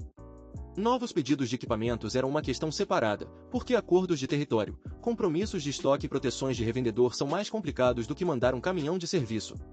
Para a gente, o serviço já foi o suficiente para mudar o negócio da noite pro dia. O sistema de despacho da Lisa no quadro branco durou mais uns 3 dias antes dela dizer pro Paul que soluções temporárias tinham virado um risco de segurança. A gente migrou para um software completo de serviço, trouxe outro despachante da filial principal do Paul e alugou mais 2 vans. O Dave começou a entrevistar técnicos. O Mike e o Ben estavam correndo tanto que o Dave teve que lembrar eles de que a gente não estava tentando recriar o problema de horas extras do Mark dentro do nosso próprio prédio. O Paul aumentou o estoque parado, e os paletes começaram a chegar na unidade temporária mais rápido do que a gente conseguia etiquetar as prateleiras.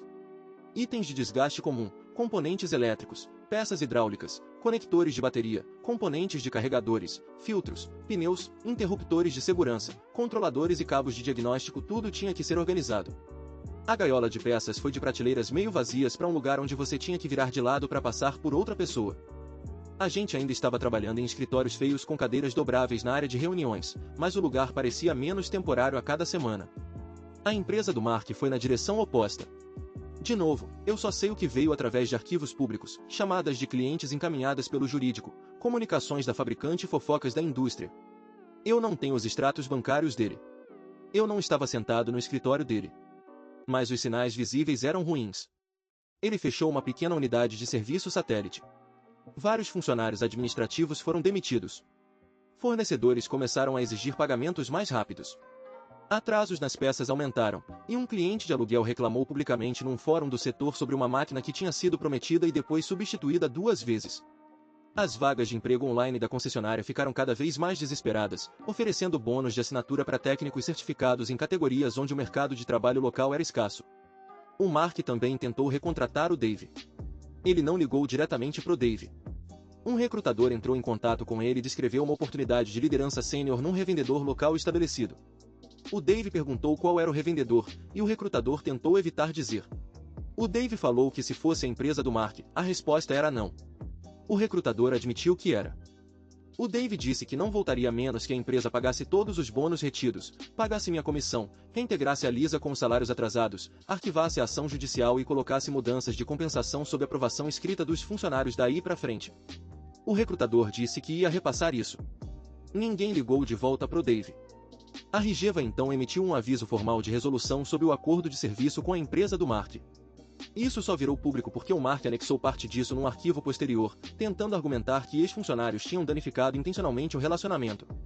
O aviso listava metas de resposta perdidas, trabalhos de comissionamento atrasados e falha em manter a cobertura de escalonamento acordada. Ele deu um prazo limitado para a empresa do Mark resolver o problema ou arriscar perder partes do trabalho. A resposta do Mark culpou as saídas dos funcionários e a filial do Paul. A posição da Rigeva continuou simples. Eles tinham contratado cobertura, e os problemas internos de pessoal do Mark não justificavam o não cumprimento.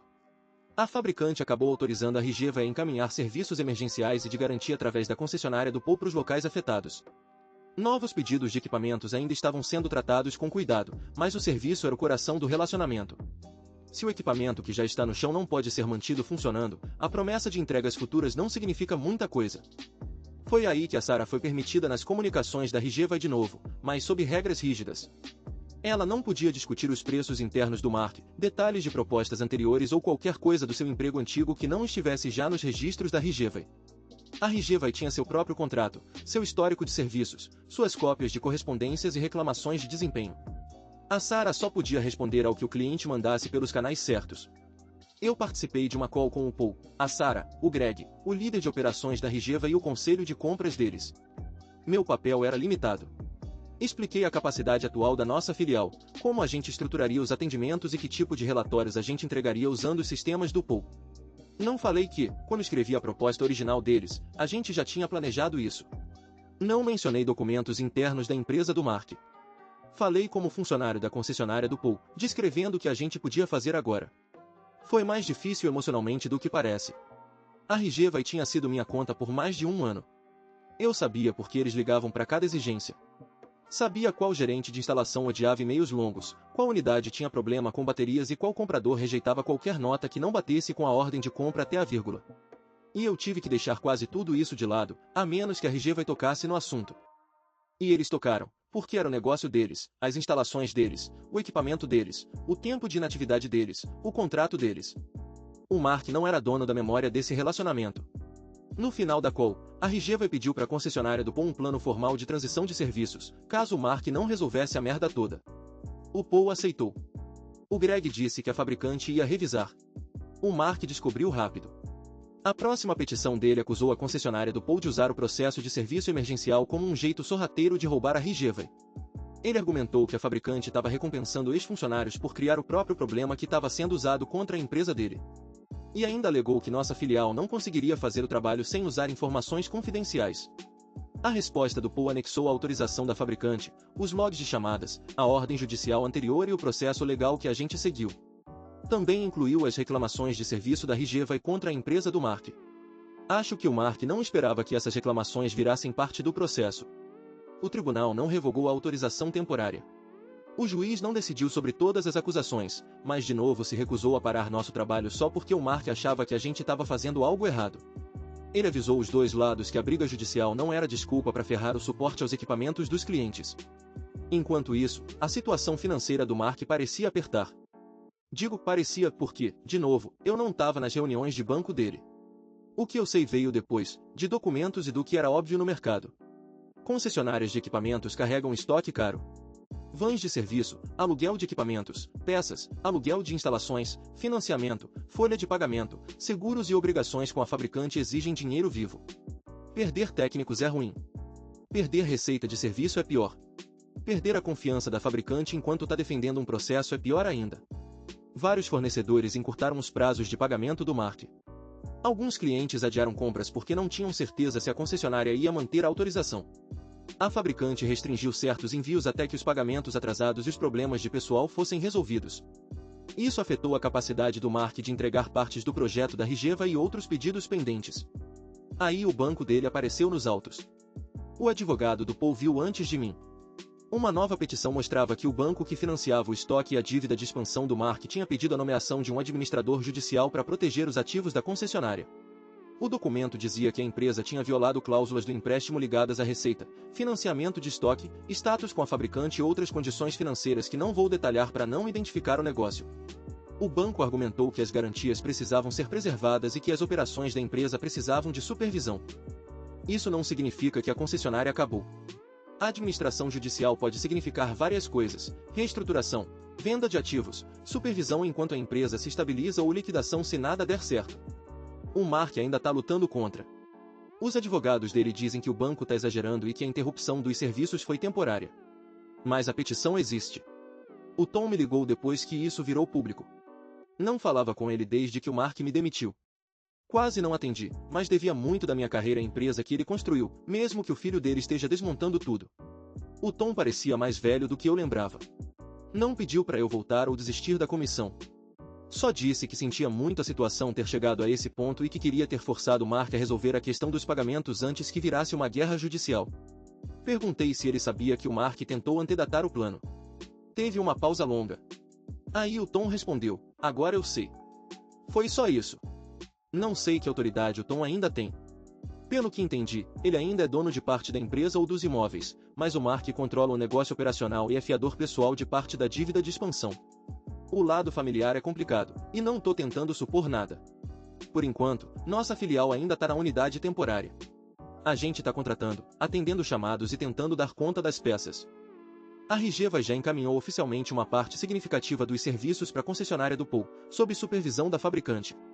A empresa do Mark ainda existe e ainda tá brigando na justiça, mas não controla mais o relacionamento comercial que eu passei mais de um ano construindo. E eu ainda não recebi minha comissão. Meu advogado diz que o pedido de administração judicial pode atrasar partes do processo de compensação ou mudar quem tem autoridade para resolver as cobranças. É isso. Meu advogado também falou que os documentos que estão saindo das disputas entre o banco e a fabricante podem ajudar a provar que o Mark sabia exatamente o quão importante era o contrato com a Rigeva quando ele decidiu não pagar as pessoas que conquistaram e entregaram o negócio. Tô tentando não comemorar, porque muita gente que não teve nada a ver com a decisão do Mark agora tá preocupada com o emprego. Alguns ainda trabalham lá. Outros são fornecedores que podem não receber em dia. E tem os clientes que ficaram no meio dessa guerra entre concessionárias e equipamentos quebrados. O Tom pode perder a empresa que ele passou décadas construindo porque confiou no Mark para administrar. Mas também não dá para ignorar que o Mark me demitiu para evitar pagar minha comissão, cortou bônus de quem tornou o contrato possível, ameaçou todo mundo que saiu e depois ficou chocado quando a empresa ficou sem as pessoas necessárias para realizar o trabalho. A próxima audiência sobre o pedido de administração judicial é em 2 semanas. A empresa do Mark ainda está funcionando, mas, pela primeira vez, ele pode não ser a pessoa decidindo o futuro dela. A 5ª atualização do OP tem o título A empresa está sob administração judicial e fizemos uma oferta pelos ativos. Eles tinham um plano de recuperação, é claro. Culparam as saídas, a filial do Paul, a autorização temporária da fabricante, o processo judicial, a transição da Rigeva e basicamente tudo, menos a decisão que começou essa bagunça toda. A posição do banco foi muito mais simples. A empresa do Mark tinha emprestado dinheiro usando estoque, equipamentos, contas a receber e outros ativos como garantia. Os documentos do empréstimo exigiam que a concessionária mantivesse certas condições financeiras e operacionais. A empresa saiu da conformidade. A fabricante restringiu partes do território, os fornecedores apertaram os prazos e os credores acharam que a garantia estava em risco. O juiz não liquidou o negócio naquele dia. Não é assim que a administração judicial funciona, pelo menos não nesse caso. O administrador foi nomeado para tomar controle dos ativos operacionais, preservar o valor, revisar a situação financeira e determinar se a empresa poderia ser estabilizada, vendida ou encerrada de forma ordenada. O Mark perdeu o controle do caixa. Essa frase ainda parece surreal de escrever. Por meses, ele agiu como se todo problema pudesse ser resolvido ameaçando pessoas, alterando documentos ou insistindo que a propriedade dava a ele a palavra final. Aí uma ordem judicial colocou outra pessoa entre ele e as contas bancárias da empresa, o estoque, os caminhões de serviço, as peças e as decisões sobre as instalações. Obviamente, eu não estava na sala quando o administrador entrou na concessionária pela primeira vez. O que eu sei veio de documentos públicos, comunicados do administrador, mensagens da fabricante e coisas que ex-colegas me contaram depois que foram autorizados a falar sobre o próprio emprego. O administrador manteve uma operação reduzida enquanto as finanças eram revisadas. A primeira tarefa dele não era demitir todo mundo ou desligar os telefones. Era descobrir o que ainda tinha valor. Isso incluía caminhões de serviço, equipamentos de aluguel, ferramentas de diagnóstico, estoque de peças, contas a receber de clientes, equipamentos da oficina, móveis de escritório e o contrato de aluguel do local. Também incluía a possibilidade de vender parte da operação como um negócio em andamento, se um comprador fosse encontrado. No começo, o Mark ainda estava fisicamente por perto, mas ele não era mais a pessoa que todo mundo tinha que convencer. Ordens de compra precisavam de aprovação do administrador. Vendas de estoque eram monitoradas. Recebimentos em dinheiro passavam por contas controladas. Qualquer decisão importante sobre ativos tinha que ser justificada para alguém cujo trabalho era proteger o crédito ou o valor, não o orgulho do Mark. Isso mudou a forma como as pessoas falavam sobre a empresa quase imediatamente. Antes do administrador, a linha do Mark era que a concessionária estava sob ataque de ex-funcionários desleais. Depois do administrador, os documentos se tornaram mais práticos. Quanto estoque existia?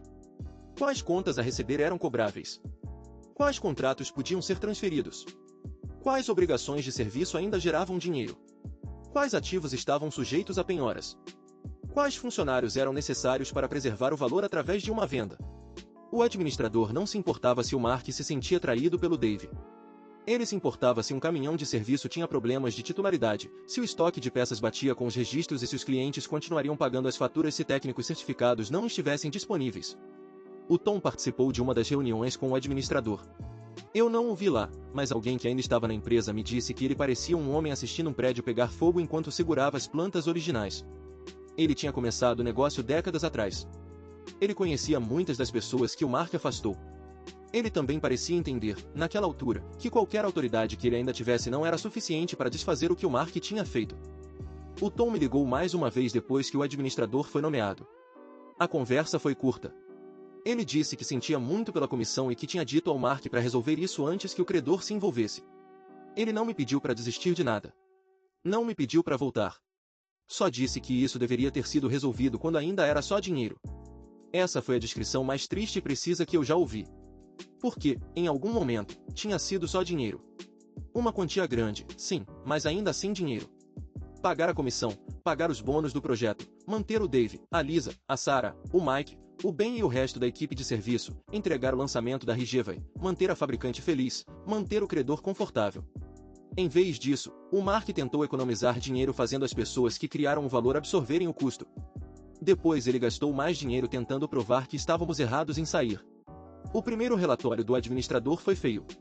Não vou listar todos os detalhes porque alguns identificariam o negócio, e outros ainda estão ligados a processos em aberto.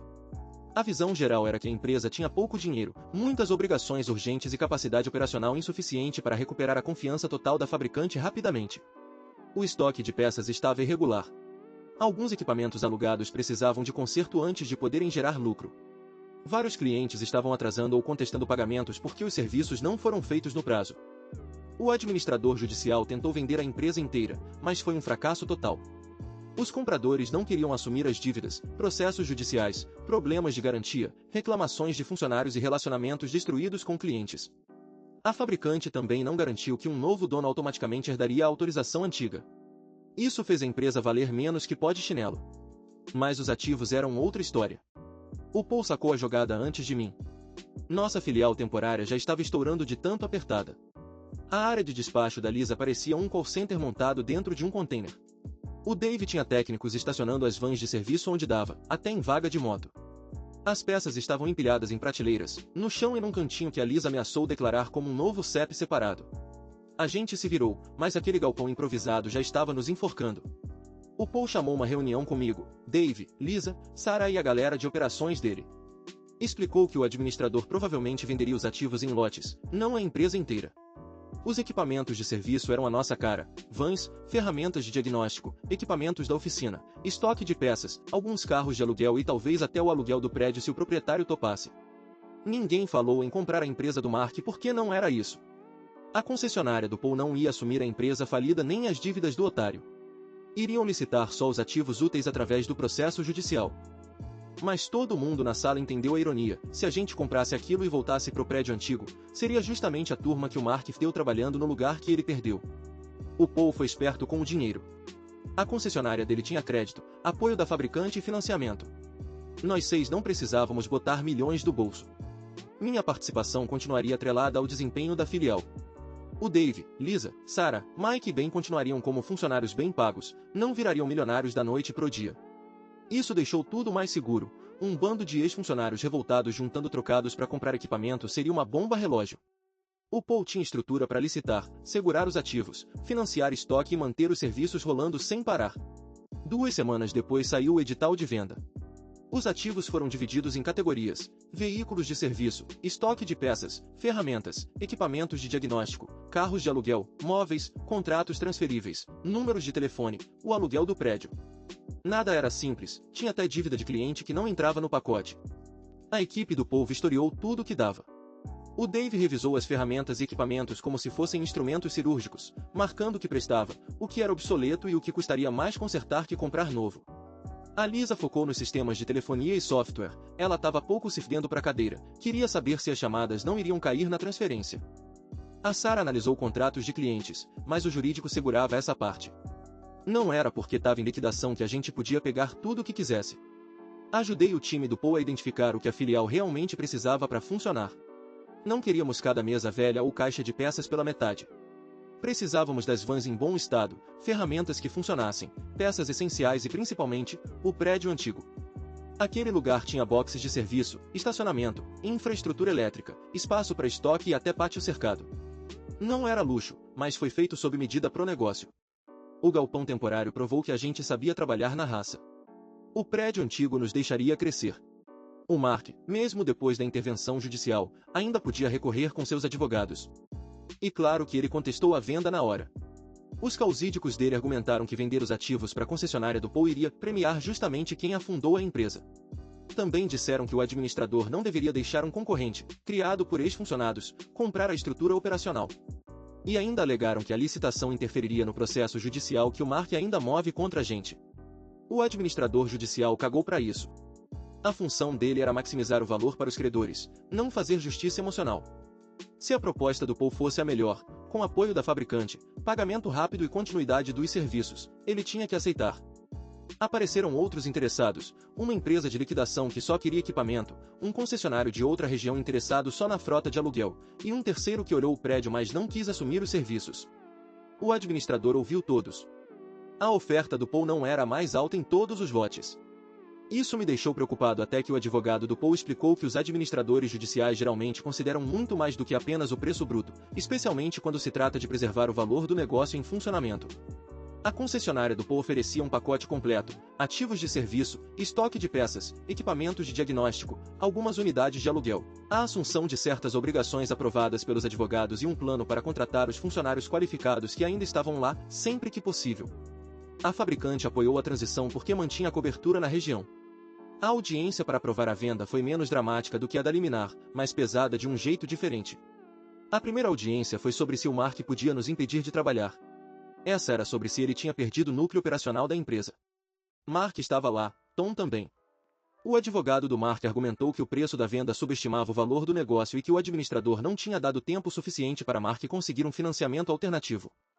O administrador explicou o processo de marketing, a situação financeira da empresa, a pressão dos credores, os problemas com a fabricante e o risco de que mais atrasos reduzissem ainda mais o valor.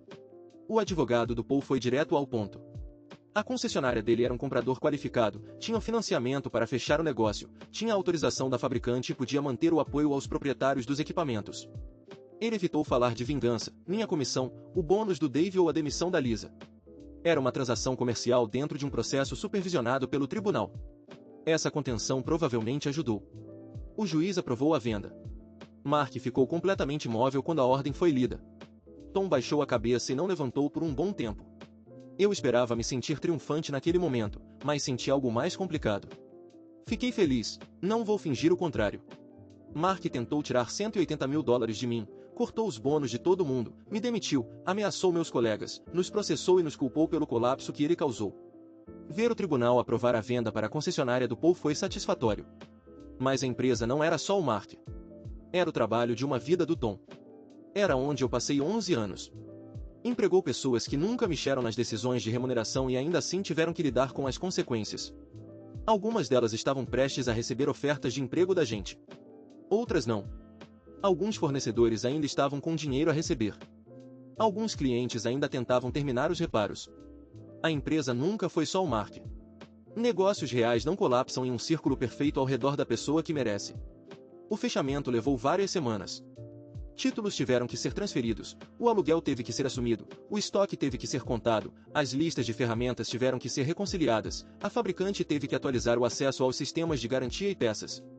O seguro teve que ser contratado, o administrador teve que lidar com objeções de partes que queriam certos ativos excluídos ou valorizados de forma diferente. Durante esse tempo, nossa filial temporária continuou operando. Depois veio a mudança.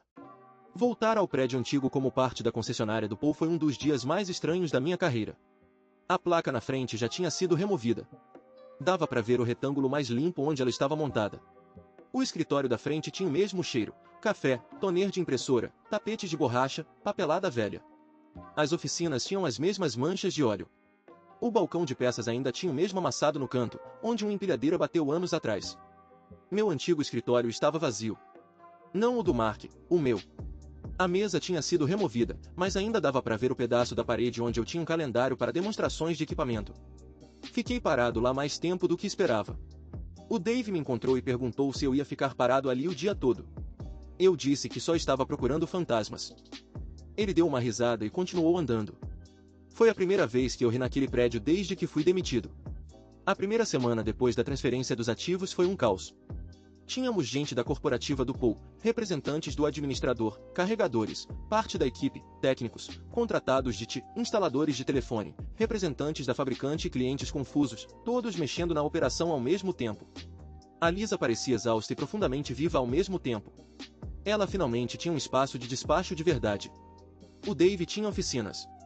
O Mike e o Ben tinham um armazenamento adequado para ferramentas. A Sarah tinha uma porta de escritório que fechava, o que ela disse que parecia perigoso e luxuoso. Vários funcionários remanescentes da empresa do Mark aceitaram as ofertas para ficar. O RH do Paul lidou com isso com cuidado. Ninguém foi forçado a provar lealdade insultando o Mark. Eles foram tratados como pessoas que precisavam de emprego e conheciam o negócio. Alguns recusaram e foram embora. Um técnico disse ao Dave que não podia trabalhar pra gente porque sentiria que estava traindo Tom. O Dave disse que entendia e deu contatos de 2 outras oficinas. Isso importou para mim. Não estamos tentando punir todo mundo que ficou. O escritório do Mark não virou o meu. O Paul transformou em uma pequena sala de reuniões para encontros com a fabricante. Gostei mais assim. O Mark passou tempo demais tratando aquele escritório como um trono. Agora tinha uma mesa redonda, 4 cadeiras, uma tela e um quadro branco com a letra da Lisa já no segundo dia. Meu escritório fica no corredor do da Sarah.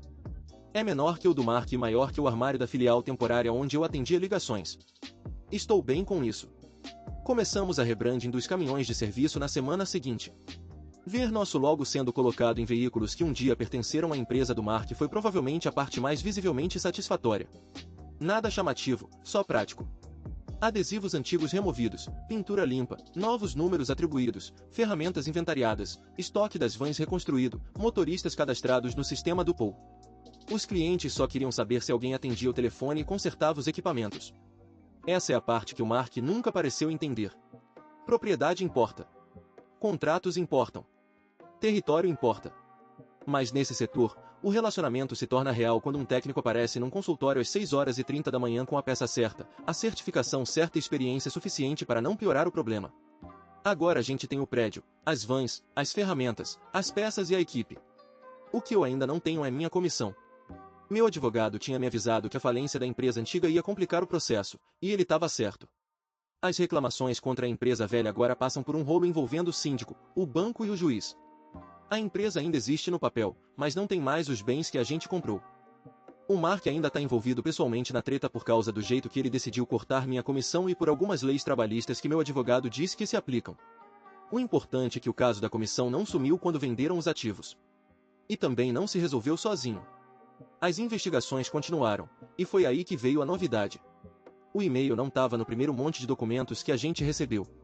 O lado do Mark entregou uns PDFs de pagamento, resumos de folha e os planos revisados, mas os e-mails internos do financeiro só vieram depois.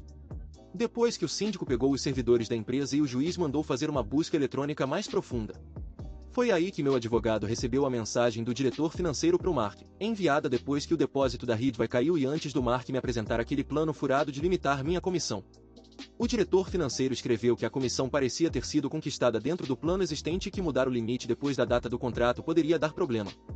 Ele recomendou ou pagar a comissão como calculada ou negociar um parcelamento comigo.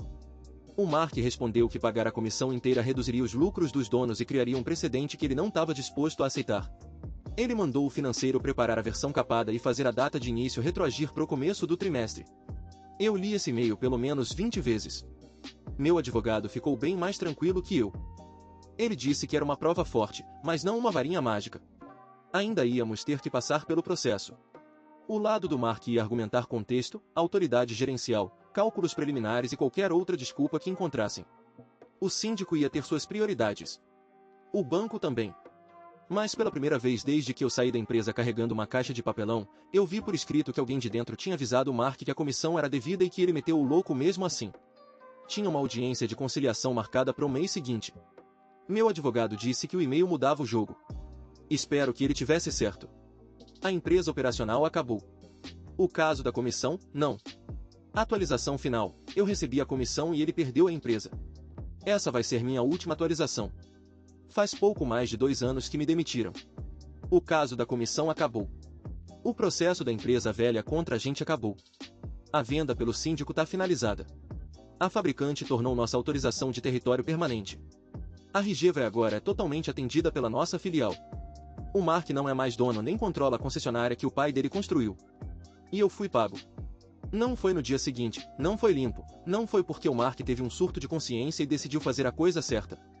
Foram necessários depoimentos, investigações, documentos judiciais, uma audiência de conciliação que falhou, outra que quase falhou e um juiz que parecia cada vez mais cansado de ler novas versões do mesmo argumento.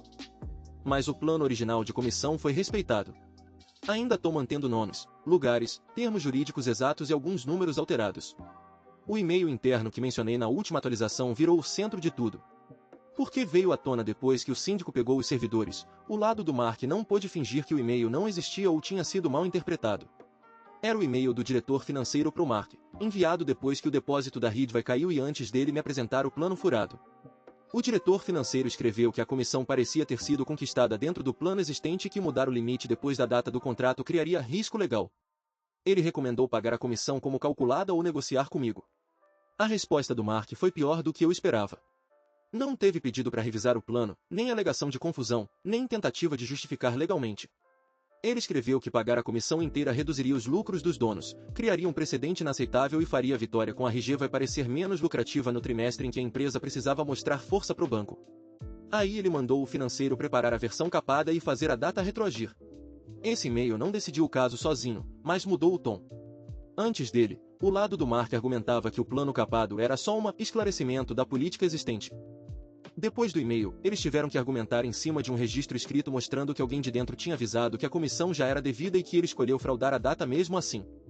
Meu advogado descreveu como o tipo de documento que faz as pessoas pararem de falar em mal-entendido e começarem a falar em acordo. O síndico complicou o processo porque tinha várias categorias de reclamações. Tinha reclamações contra a empresa velha, contra o Mark pessoalmente por causa da lei trabalhista, reclamações do banco, dos fornecedores, dos funcionários que queriam bônus, questões sobre quais obrigações ficavam com a empresa ou iam para o espólio. Eu não virei especialista em nada disso. Paguei meu advogado para ficar irritado profissionalmente no meu lugar. A versão resumida é que minha comissão sobreviveu à venda dos ativos. A empresa velha não podia pagar uma obrigação trabalhista só porque perdeu os bens pro síndico. É isso. Bloqueei todo mundo. O Mark também continuou com o rabo preso, porque foi ele mesmo quem ordenou não pagar e ainda me demitiu depois de ser avisado sobre a comissão. Quando o caso finalmente foi resolvido, o acordo saiu do bolso de mais de um. Parte veio do processo de recuperação judicial, e outra parte saiu diretamente do Mark por causa da ação trabalhista. A primeira reunião de conciliação foi um desastre. O Mark apareceu com o advogado dele, eu fui com o meu. O conselho do síndico participou de parte da conversa, e o banco ficou pairando como um fantasma na sala, mesmo sem falar nada. O Mark começou dizendo que eu tinha recusado uma generosa proposta de demissão e escolhi judicializar. Ele ainda chamou os $180 mil de absurdos. Meu advogado cortou, absurdos por não estarem no contrato, ou absurdos porque o senhor não quer pagar. E foi esse o clima o dia inteiro. O advogado do Mark tentou separar minha comissão de todo o resto que aconteceu depois. Ele argumentou que o síndico, as ações do fabricante, a transição da Rigeva e a venda dos ativos não tinham nada a ver com o meu pagamento. Meu advogado concordou mais do que o Mark esperava. Ele disse que a falência da empresa não era necessária para aprovar a comissão. Ela já tinha sido conquistada quando a Rigeva assinou, o primeiro pedido foi aceito e o depósito caiu. Tudo que veio depois só mostrou por que o Mark estava desesperado para não pagar. Essa linha de argumentação foi mais eficiente do que transformar o caso da comissão num julgamento sobre o fracasso da empresa. A primeira reunião terminou sem acordo. Algumas semanas depois, as reclamações sobre bônus de projetos também avançaram. O Dave, a Lisa, o Mike, o Ben e vários outros funcionários que ficaram na empresa do Mark entraram com ações baseadas nas promessas originais de bônus. Os documentos deles não eram idênticos aos meus, mas o padrão era o mesmo: promessas por escrito, trabalho realizado, documentos revisados com datas adulteradas, e pagamentos substituídos por um bônus discricionário que dependia de continuar empregado. O lado do Mark argumentou que esses bônus eram discricionários até serem pagos. Os advogados dos funcionários rebateram que vários dos contratos tinham valores específicos, metas claras e linguagem suficiente para criar obrigações legais. Essas ações importavam porque mostravam que o Mark não tinha feito uma decisão isolada sobre uma comissão grande. Ele tinha reescrito toda a estrutura de pagamentos do projeto Rigeva depois que o trabalho já estava em andamento. Isso também deixou o processo dele contra a gente ainda mais feio. A ação por segredos industriais não sobreviveu de forma significativa. Partes foram arquivadas, outras foram reduzidas até não sobrar quase nada. A concessionária do Paul manteve os registros de chamadas, revisões legais, instruções de integração, checagem de dispositivos e telas de contato com clientes exatamente como o juiz ordenou. Não havia banco de dados roubado, nenhum arquivo de serviço copiado, nenhuma proposta da Rigeva no nosso servidor, nenhuma planilha secreta da empresa do Mark escondida no e-mail pessoal de alguém. Os advogados do Mark insistiam que a nova filial não poderia ter operado tão bem sem o conhecimento interno da concessionária antiga. O tribunal não aceitou que experiência profissional fosse a mesma coisa que informação roubada. O Dave sabia diagnosticar equipamentos porque tinha passado anos se certificando. A Lisa sabia gerenciar despacho porque tinha passado anos fazendo isso. A Sarah entendia de departamentos de compras porque tinha lidado com isso por anos. Eu sabia estruturar negociações de frota porque era o meu trabalho. O Mark era dono da empresa, não dos nossos cérebros depois que saímos. No final, o processo foi encerrado sem que eu, o Dave, a Lisa, a Sarah, o Mike, o Ben ou a concessionária do Paul pagássemos um centavo para a empresa do Mark. As alegações restantes foram arquivadas. As cláusulas de confidencialidade e restrições de contrato que já estavam em vigor permaneceram por um período limitado, mas a tentativa de nos calar acabou. Os advogados do Paul não recuperaram todos os custos da defesa. Essa parte me deixou puto, porque eu queria que o juiz obrigasse o Mark a pagar tudo. Mas litígios reais nem sempre têm finais perfeitos. O tribunal concedeu honorários apenas em uma parte específica, relacionada a um recurso em que o lado do Mark insistiu numa alegação mesmo depois que as provas a contradisseram. A concessionária do Paul ainda teve que engolir um monte de custos como preço de entrada no mercado.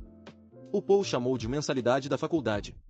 Eu chamo de mais uma coisa que o Mark encareceu para todo mundo. O fabricante tornou nossa autorização permanente uns 3 meses depois da transferência de ativos. Naquela altura, a filial temporária já funcionava como uma concessionária de verdade. Estávamos operando na instalação antiga, usando os sistemas do Paul, com estoque de peças, fazendo trabalhos de garantia e atendendo a Regeva e outros clientes sem os atrasos que tinham causado a crise. O Greg apareceu no dia em que a autorização permanente saiu. Entregou uma pasta para o Paul, revisou os termos e lembrou que permanente não significava imunidade total. Ainda tínhamos que cumprir padrões de certificação, serviço, peças de garantia e satisfação do cliente. Os direitos de venda vieram depois, com compromissos adicionais de estoque e aprovações financeiras.